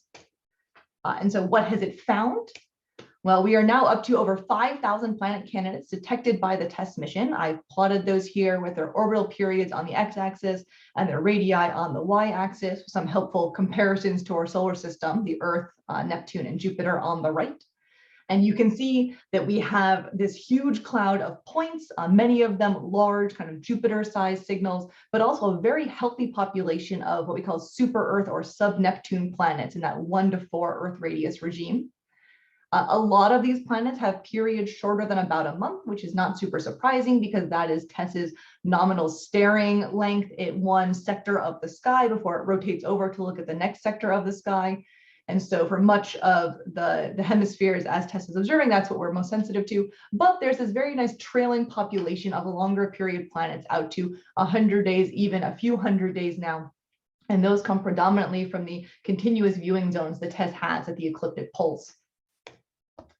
And so this is a lovely image put together by Ethan Cruzy at the end of sector 46 that shows TESS's growing coverage of the night sky. There's still this kind of blank area over on the left that's due to obscurations from the moon that keep us from observing there, but TESS is making good on its claim of being an all-sky mission as we go through the extended missions and we start filling in that region of the ecliptic that we weren't seeing before and revisit the northern and southern hemispheres.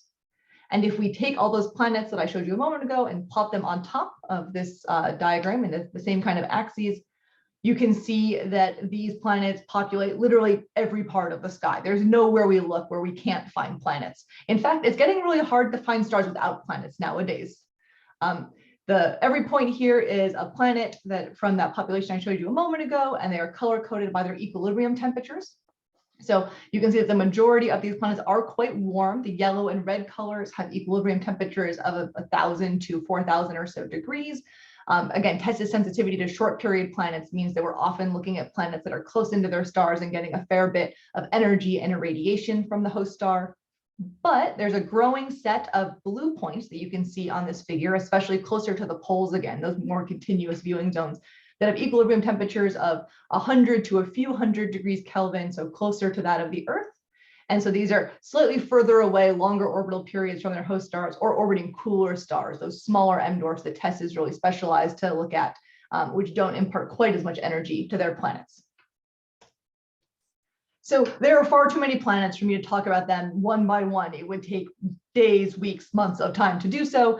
So instead, I'm going to just highlight a few different science areas I think are especially interesting and that TESS is helping to facilitate. One of those is looking for planets around young stars.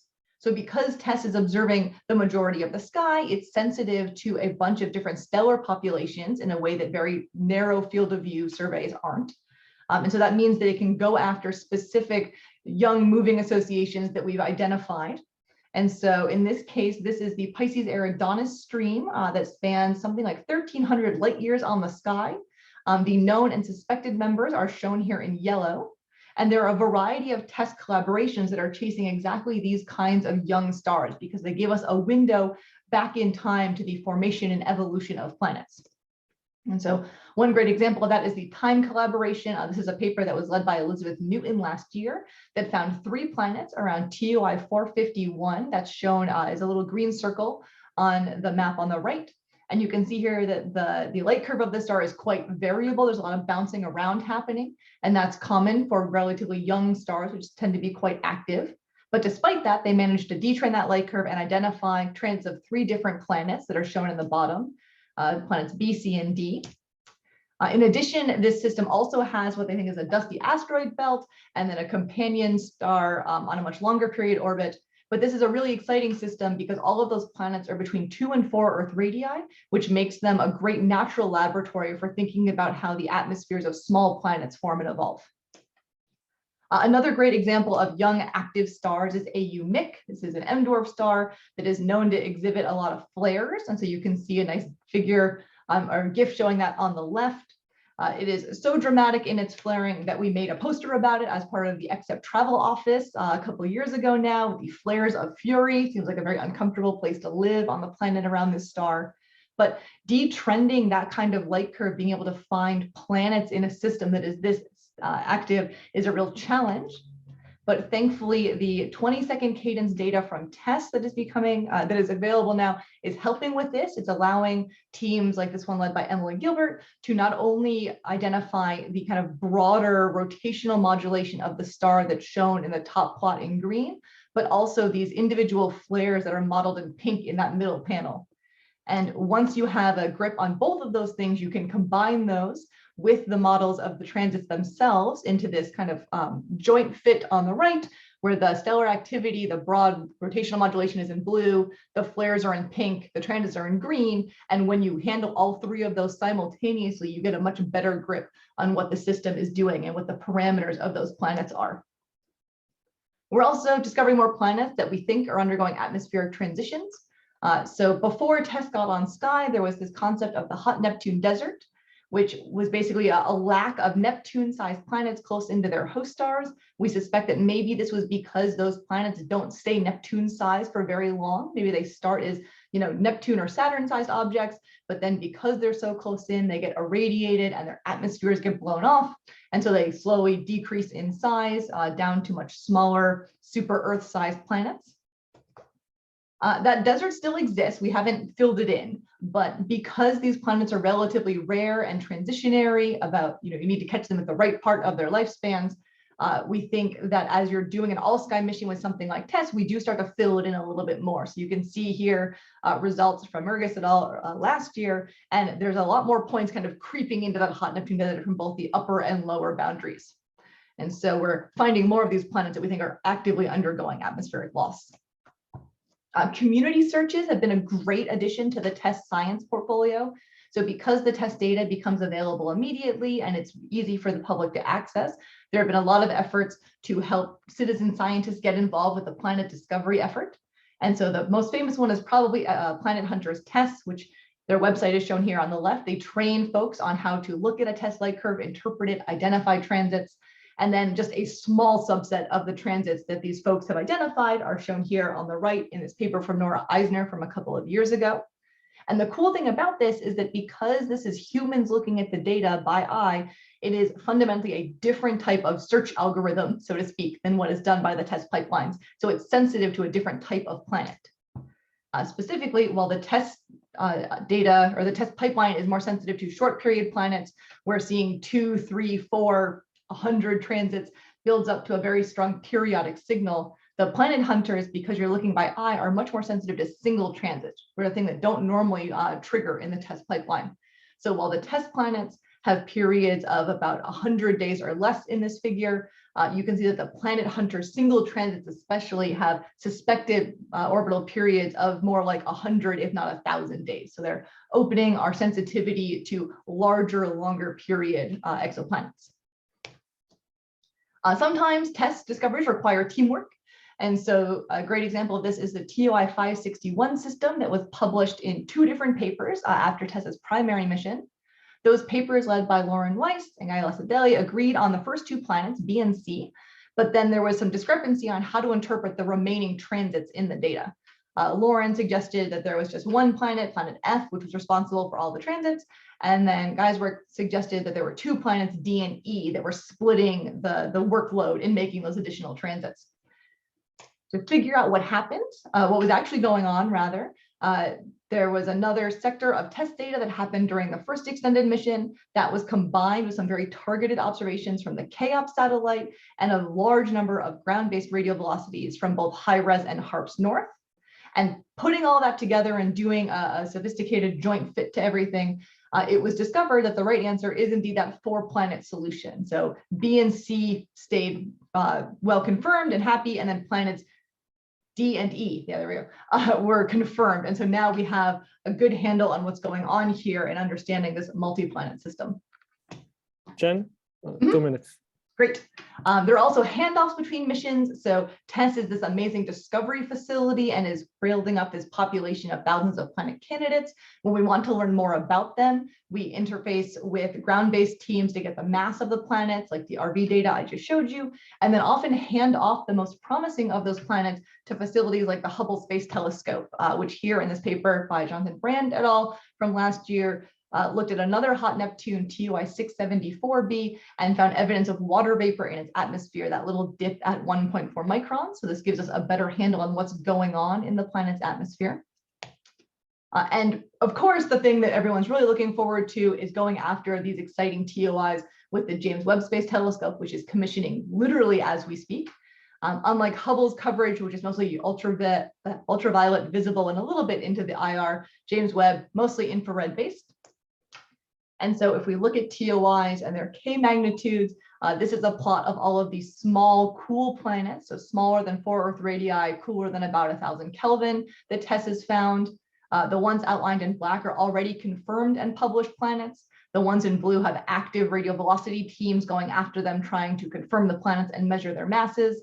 And as George mentioned in the very first talk today, over 1/3 of the awarded James Webb exoplanet target between the GTO, GEO, and ERS calls are TESS discoveries. So TESS is really asserting its presence in helping to find the most exciting, most compelling, most amenable to atmospheric transmission spectroscopy planets that we have thus far. So it's a bright future for all of these TOIs as we move forward.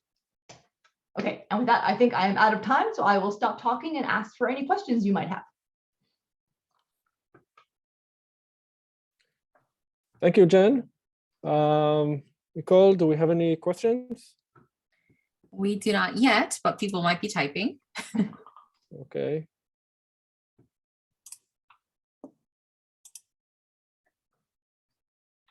We also have time at the end for discussion as well, right?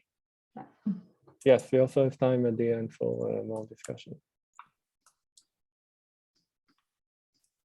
I worry that everyone's bored of the planets and is going to ask about all the other cool science things that we heard about today. We're not done with planets yet. No, so much good science to be done. Yes. Okay, I'm not so seeing any let's questions yet. So move to the last talk. We are staying with planets, and we have Michelle, who has been working very hard over the last year or maybe more to see what will be the detection of planets with TESS in the next future few years. Yeah, thanks. Is this coming through okay? Yes. Okay. So we already heard a great rundown of the plans for the next extended mission, EM2, from George, and Jen just gave a fantastic rundown of what TESS has found so far. So in this talk, I'm going to be answering what we in the Exoplanet community can expect from the next extended mission. In particular, there were several motivating questions that I wanted to answer. How many planets should we expect from TESS over the next 3 years? How many of those are going to be in the habitable zone, especially small Earth-sized planets? And how many planets will be promising follow-up targets? Now, the answers to these questions can help temper the expectations of the community, and they can also influence the priorities and designs of future follow-up efforts. And given we have several years of TOIs at this point, how well do these predictions actually reflect the TESS yield? Is TESS performing as well as we would expect? So I'll be getting to that later in the talk. Now, these kinds of questions have been answered in the past through simulations of the TESS yield. The first of these was by Sullivan et al. In 2015, and the most commonly used presently is from Barclay et al. In 2018. My work is, of course, going to be drawing a lot of inspiration from these earlier works, but now that we're 3.5 years into the TESS mission, I'll be able to take advantage of much more updated information. Now, the basic idea of these is we're going to be simulating TESS observations of millions of stars, all of which have simulated planetary systems around them. And then we're going to estimate how many of those planets would TESS have been expected to find and thus make TOIs. So the full details of these simulations are in a paper that I just submitted to the archive last week. So if you're interested in learning more, definitely check that out.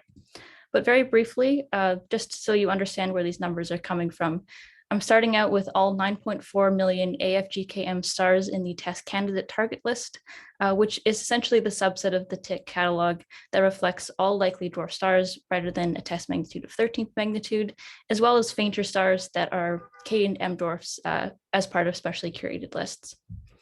I'm going to be simulating planets around each of these stars based off of what we know of planetary abundance from Kepler.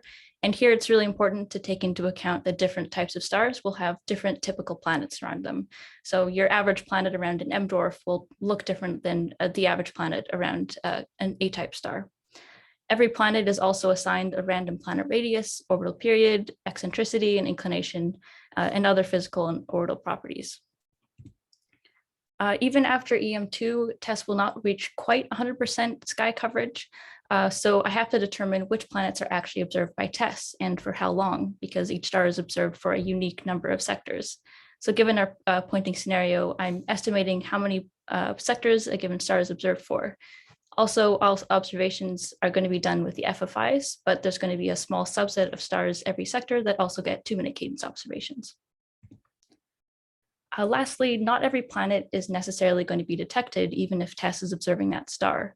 It could be that the planet doesn't transit while TESS is observing it, or even if it does transit, those transits might not have a high enough signal to noise ratio to be found by a standard planet search pipeline.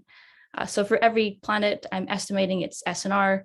Obviously, the most likely planets that are going to be detected are those that are going to have high SNR. And the final list of planets is going to be our simulated TESS planet catalog. And because there's a lot of randomness in these simulations, the results that I'll be sharing today is going to be the average of 100 simulations run over and over again. So to answer the first question, how many planets should be detectable in TESS data? My simulations are indicating that from the primary mission data alone, so just the first 2 years of TESS observations, TESS should actually be sensitive to about 4,700 planets. Now on the left here is a period radius diagram of those simulated detections, with planets found only in the FFI observations in blue, only in the 2-minute observations in gray, and planets that can be found in both types of observations in orange. One thing you'll notice in these plots is that it does have a bit of a blocky distribution. This is just a consequence of the exoplanet occurrence rates I use to place simulated planets around each star. After the current extended mission, we should see another 3,700 planets, bringing the total up to 8,400.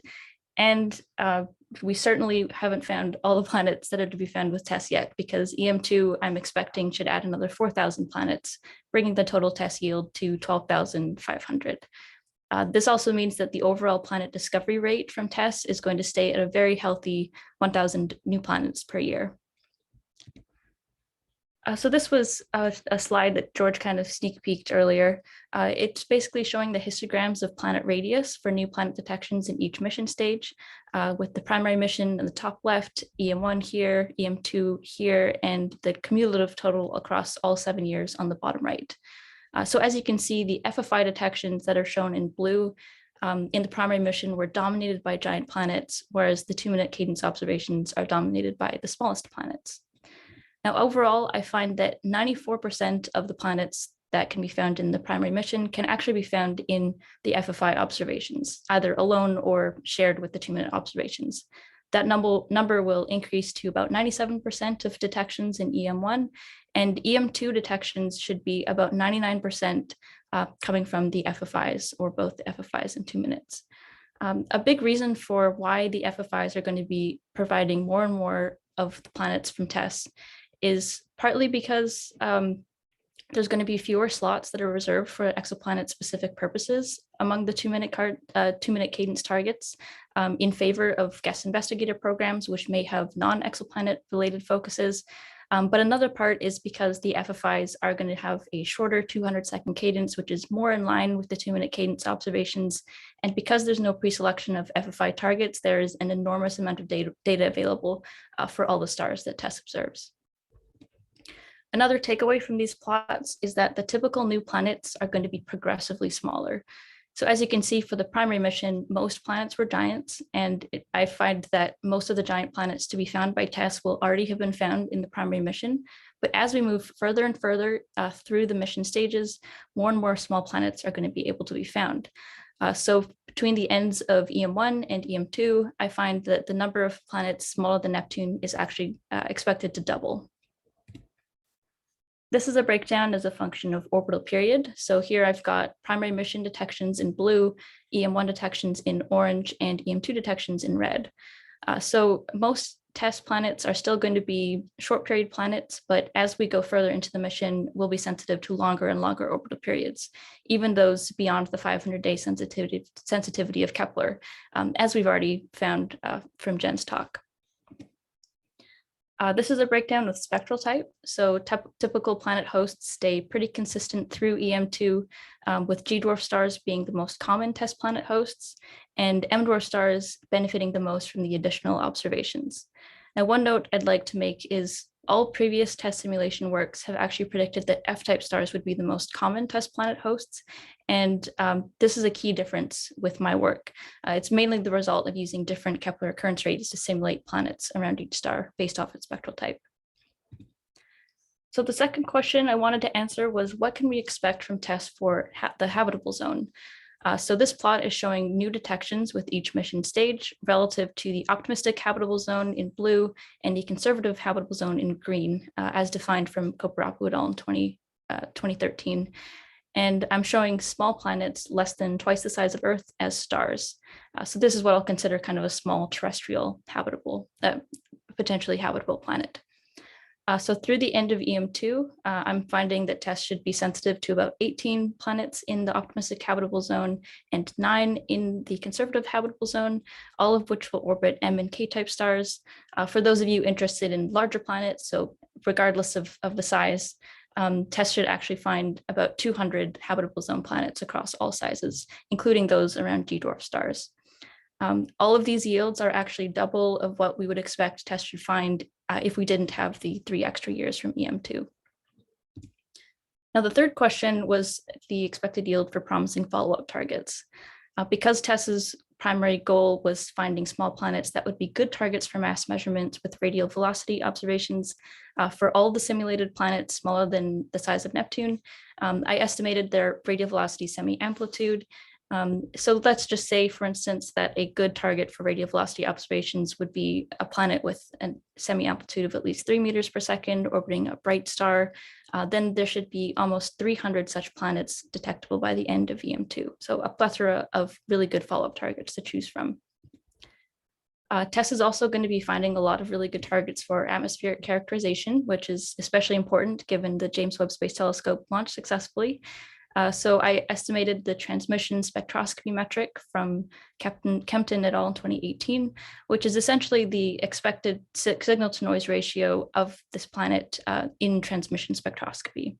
So by the end of EM2, TESS should have found almost 700 planets that passed their thresholds for what is considered a good follow-up target.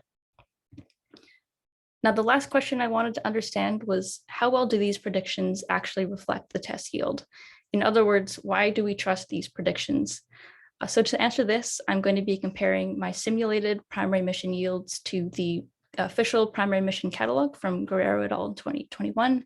The reason for this is that these TOIs were specifically compiled to be associated with the specific complete mission stage.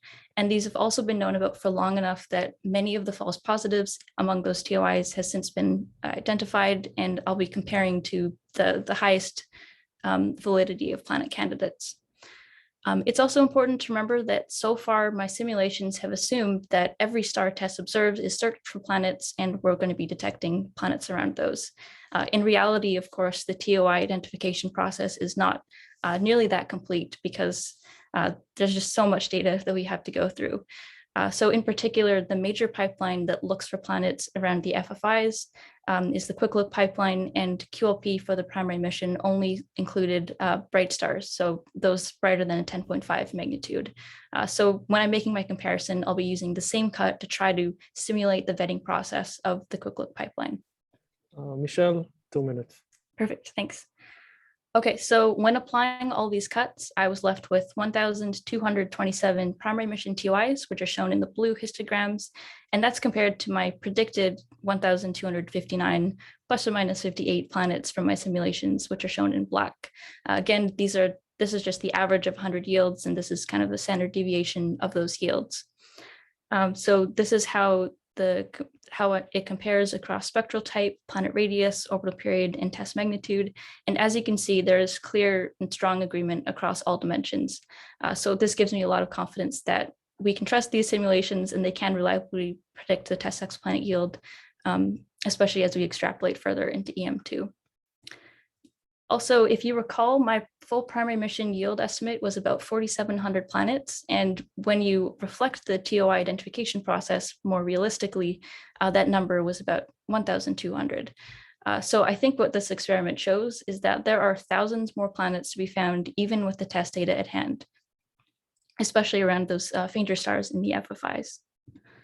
So to leave you with some takeaways, this would really be that more than 8,000 planets should be able to be found by the end of the current extended mission, and more than 12,000 should be found by the end of the EM2.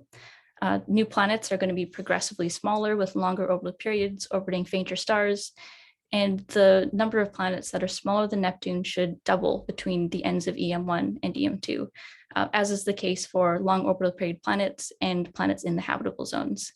And lastly, these predictions have shown that there are thousands more planets that TESS can find, even with the data at hand. So for those of you who have been worried that TESS may be getting close to exhausting all of its exoplanets, or that there will be significant diminishing returns, have no fear. We are just getting started. And that brings me to the end. So thank you. Thank you, Michelle. All we need to do now is go and find those planets. Yeah. Okay, let's see if there is a question or two from Michelle. Nicole? Yes, there is already one from Saskia, who asks, why are there less planets detected with radii between 6 and 10? It says solar radii, but I think they mean Earth radii. Is that Between right? 6 and 10, let me bring up. Yeah, so I guess the valley there. Mm-hmm. So part of this is that the most common planets are those that are in between the Earth and Neptune. That's based off of what we know from Kepler. But also part of it is that there's so many giants, though, even though they have an intrinsic rarity compared to these small planets, they're a lot easier to find. So the planets that are kind of in this middle range are not the most common and not the most easy to find planets. So it's just kind of a balance of those two factors. Okay, great. We do have another question from Eric Lopez. So for the predicted small candidates in the habitable zone, will there be some smaller than about 1.7 Earth radii, or will they mostly be in the 1.7 to 2 Earth radii rocky to sub-Neptune transition region? Really good question. I don't have the numbers on hand, but there were definitely some that were smaller than 1.7. I just don't have the exact number.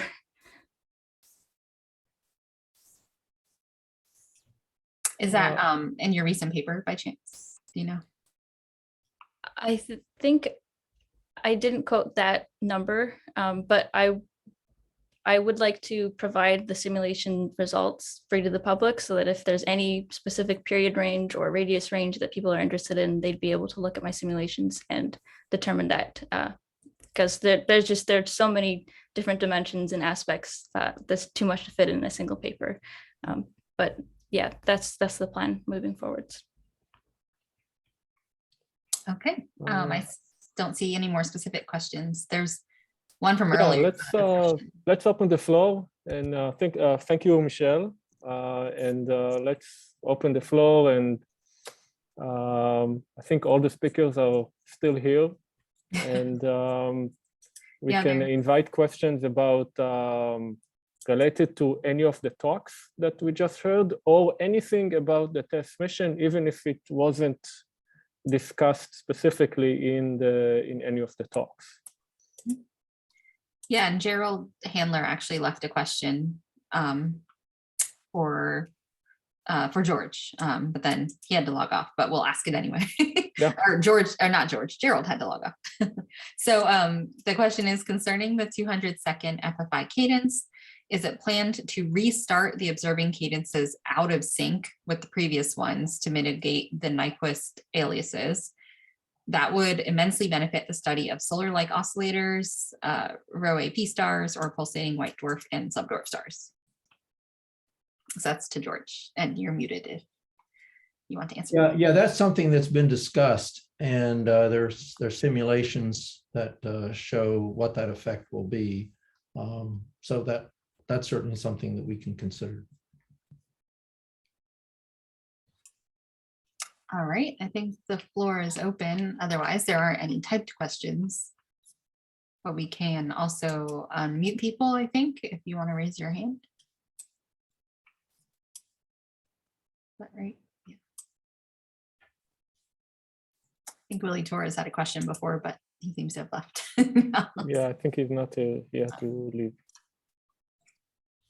Okay.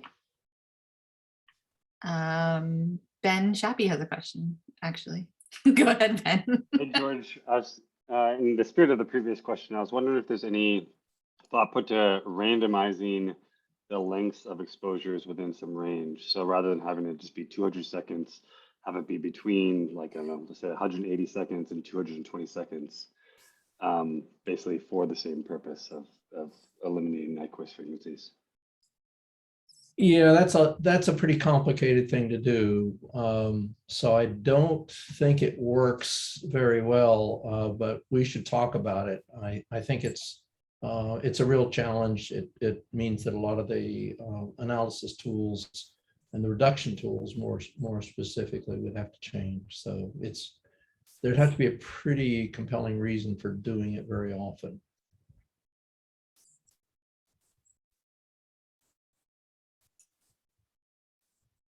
All right. Let's see. I don't see any other typed questions yet. Oh, Saskia has their hand raised, so I'm going to allow to talk. See if this works, and I think you can unmute. Okay, I think I'm unmuted. Mm-hmm.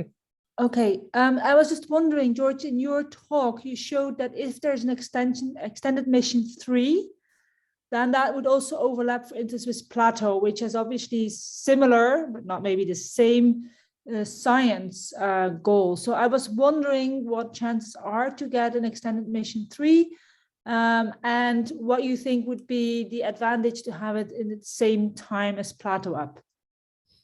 Well, I think the issue of whether we get an extended mission 3 is going to relate to the general health of the spacecraft and how well the instruments are continuing to operate. So far, there's been no degradation of any consequence at all. So the expectation is the satellite and the instruments will probably last for another decade. As far as how to coordinate that, the operation of TESS with Plato, that's an interesting question. One of the things that I understand is that Plato does not have FFIs. They bring down an FFI every couple of months. So clearly that's something that if TESS is actually looking at the same parts of the sky and coordinating the observing plan with Plato, there's a clear value there because Plato will only have short duration exposures for a set of specifically targeted objects, because I think it actually does the analysis on board. So those are the kinds of questions that we should discuss with the Plato team and see what the best way is to provide for optimization of the observing that's done together. There's another mission that's coming up in the same time frame that I think is going to be very interesting from the point of view of transients as opposed to transits, and that's the Ultrasat mission, which has a lot of complementarity to what TESS is going to be able to do, and it covers a different spectral band. And that's another, and that'll come primarily in what would be EM3. So those are two things that we would be looking at quite closely. Thank you. Okay, and we do have another question. I think this one can go to Rebekah Hounsell, but also others can chime in. So the question is from David Traor, if I pronounce that correctly.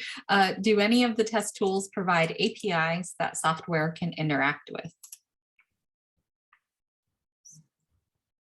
So Hello. Hi. yeah. I didn't go. So I'm not 100% sure what you mean by that. So for instance, like TESS Reduce is built on top of the package of light curve, so it calls in several things from that, if that's what you mean. But if you want to unmute, I'm happy to discuss.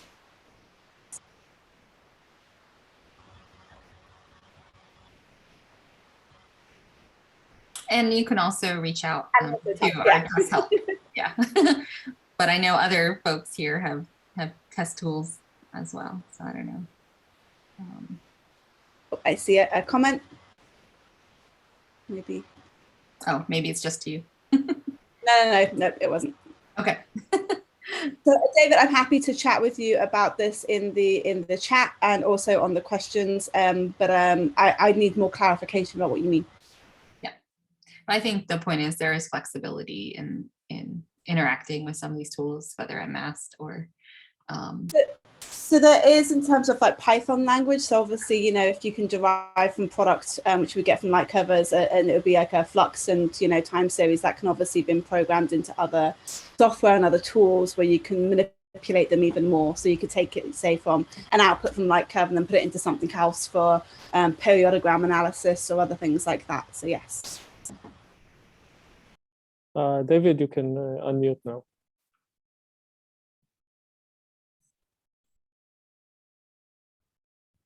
Or if not, yeah, we can follow up later.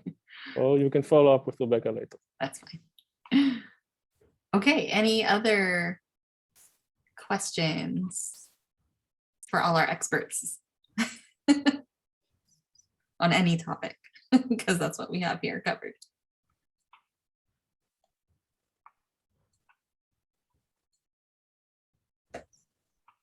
Okay, I'm not seeing anything. Otherwise, yeah. Anyone have any questions about the cycle 5 call for proposals? It's usually a good one. Yeah, we can mention again, and the deadline is March 18. That's right.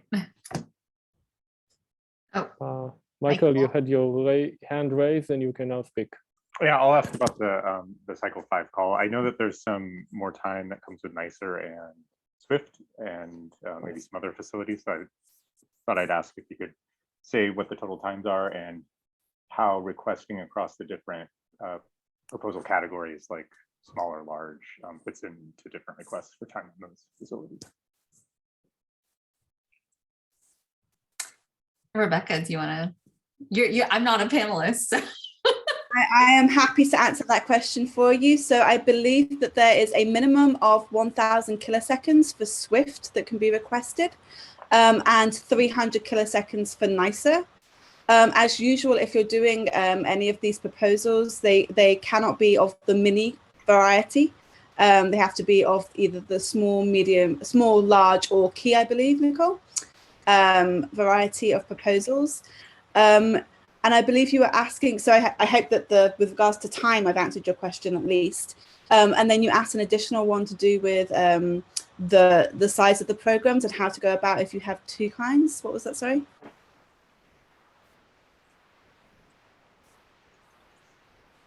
You still there, Michael? Maybe, yeah. No, it's just if you ask for a lot of NICER time, does it end up being a large proposal, even if it's not that much, not that many test targets or something like that? Oh, so what do you mean? Okay, so you can ask for so Nicole, I might need your advice. Yeah. That's an excellent question. I mean, we do have a certain amount of time that we've negotiated with Swift and NICER. And so we kind of gauge so if you only want a few targets, right, with NICER or TESS, but it's a lot of NICER or Swift time, let's say.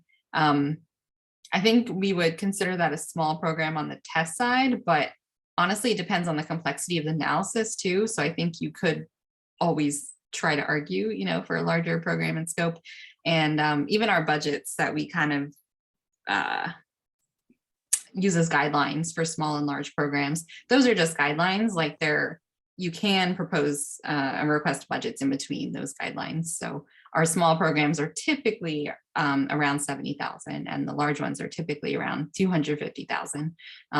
So it's really flexible, honestly, and we intend, for you to kind of like self-select based on your analysis and how much time you need. And if we get several proposals that are compelling for these joint programs, we can always try to work with NICER or Swift also to get more time, because I think for all science cases, or a lot of science cases, we're finding multi-wavelength observations very compelling and exciting. So I hope that helps a little bit, Michael. And we can chat more too, if you have further questions.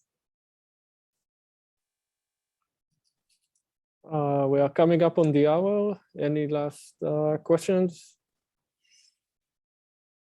Not in the tool.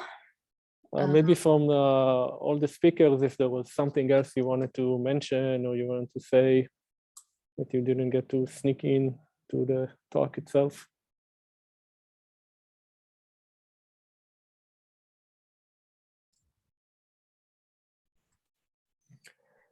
Okay, if not, then we can end here.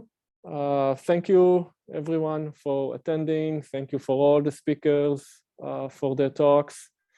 And hopefully we can have similar meetings in the future, but in person. So I will stick around for a few more minutes if someone wants to ask more questions or just chat in a less formal way. But otherwise, have a good rest of your day. Thank you. Thank you to all the speakers. Thanks, everyone. Thanks, Avi, for chairing. Yeah, thank you, Avi, and Nicole for handling the questions. And Avi, you will stop the recording, I take it? I will do Okay. that. Yeah, sure. Just want to make sure. I don't want to mess anything up as co-host. Avi, not to pile more work on you, but maybe we ought to start thinking about what to do for an evening splinter session at Pasadena. So that's another. Yeah, we can start thinking about that, and hopefully Pasadena in June is it's going to be a lot of fun. And it'll be people meeting Right. people opposed to Yeah, it's also wonderful, great weather, and Yeah. and some people call Pasadena Nasadena because there's so much astronomy and not only exoplanets but astronomy in that not too big of a city.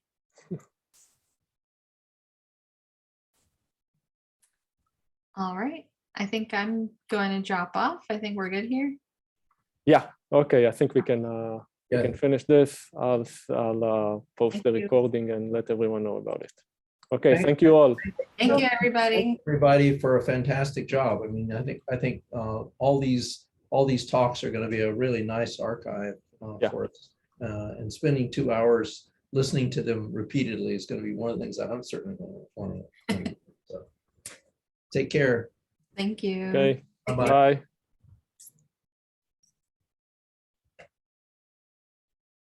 Great job, Avi. Thank you. Yeah, very nicely organized and a good choice on every score.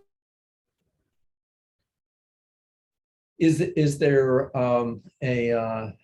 will this be done the same way you did the TESS Science Conference in terms of the way that it's posted, or is this will be something separate? I'm not sure. I did get an email from Joel during the meeting, so he said something about posting it online. So I need to check with that and check with him. Okay, all right. Yeah. Well, again, thanks for all the great work. Sure. Thank you later. Okay. Bye-bye. Bye.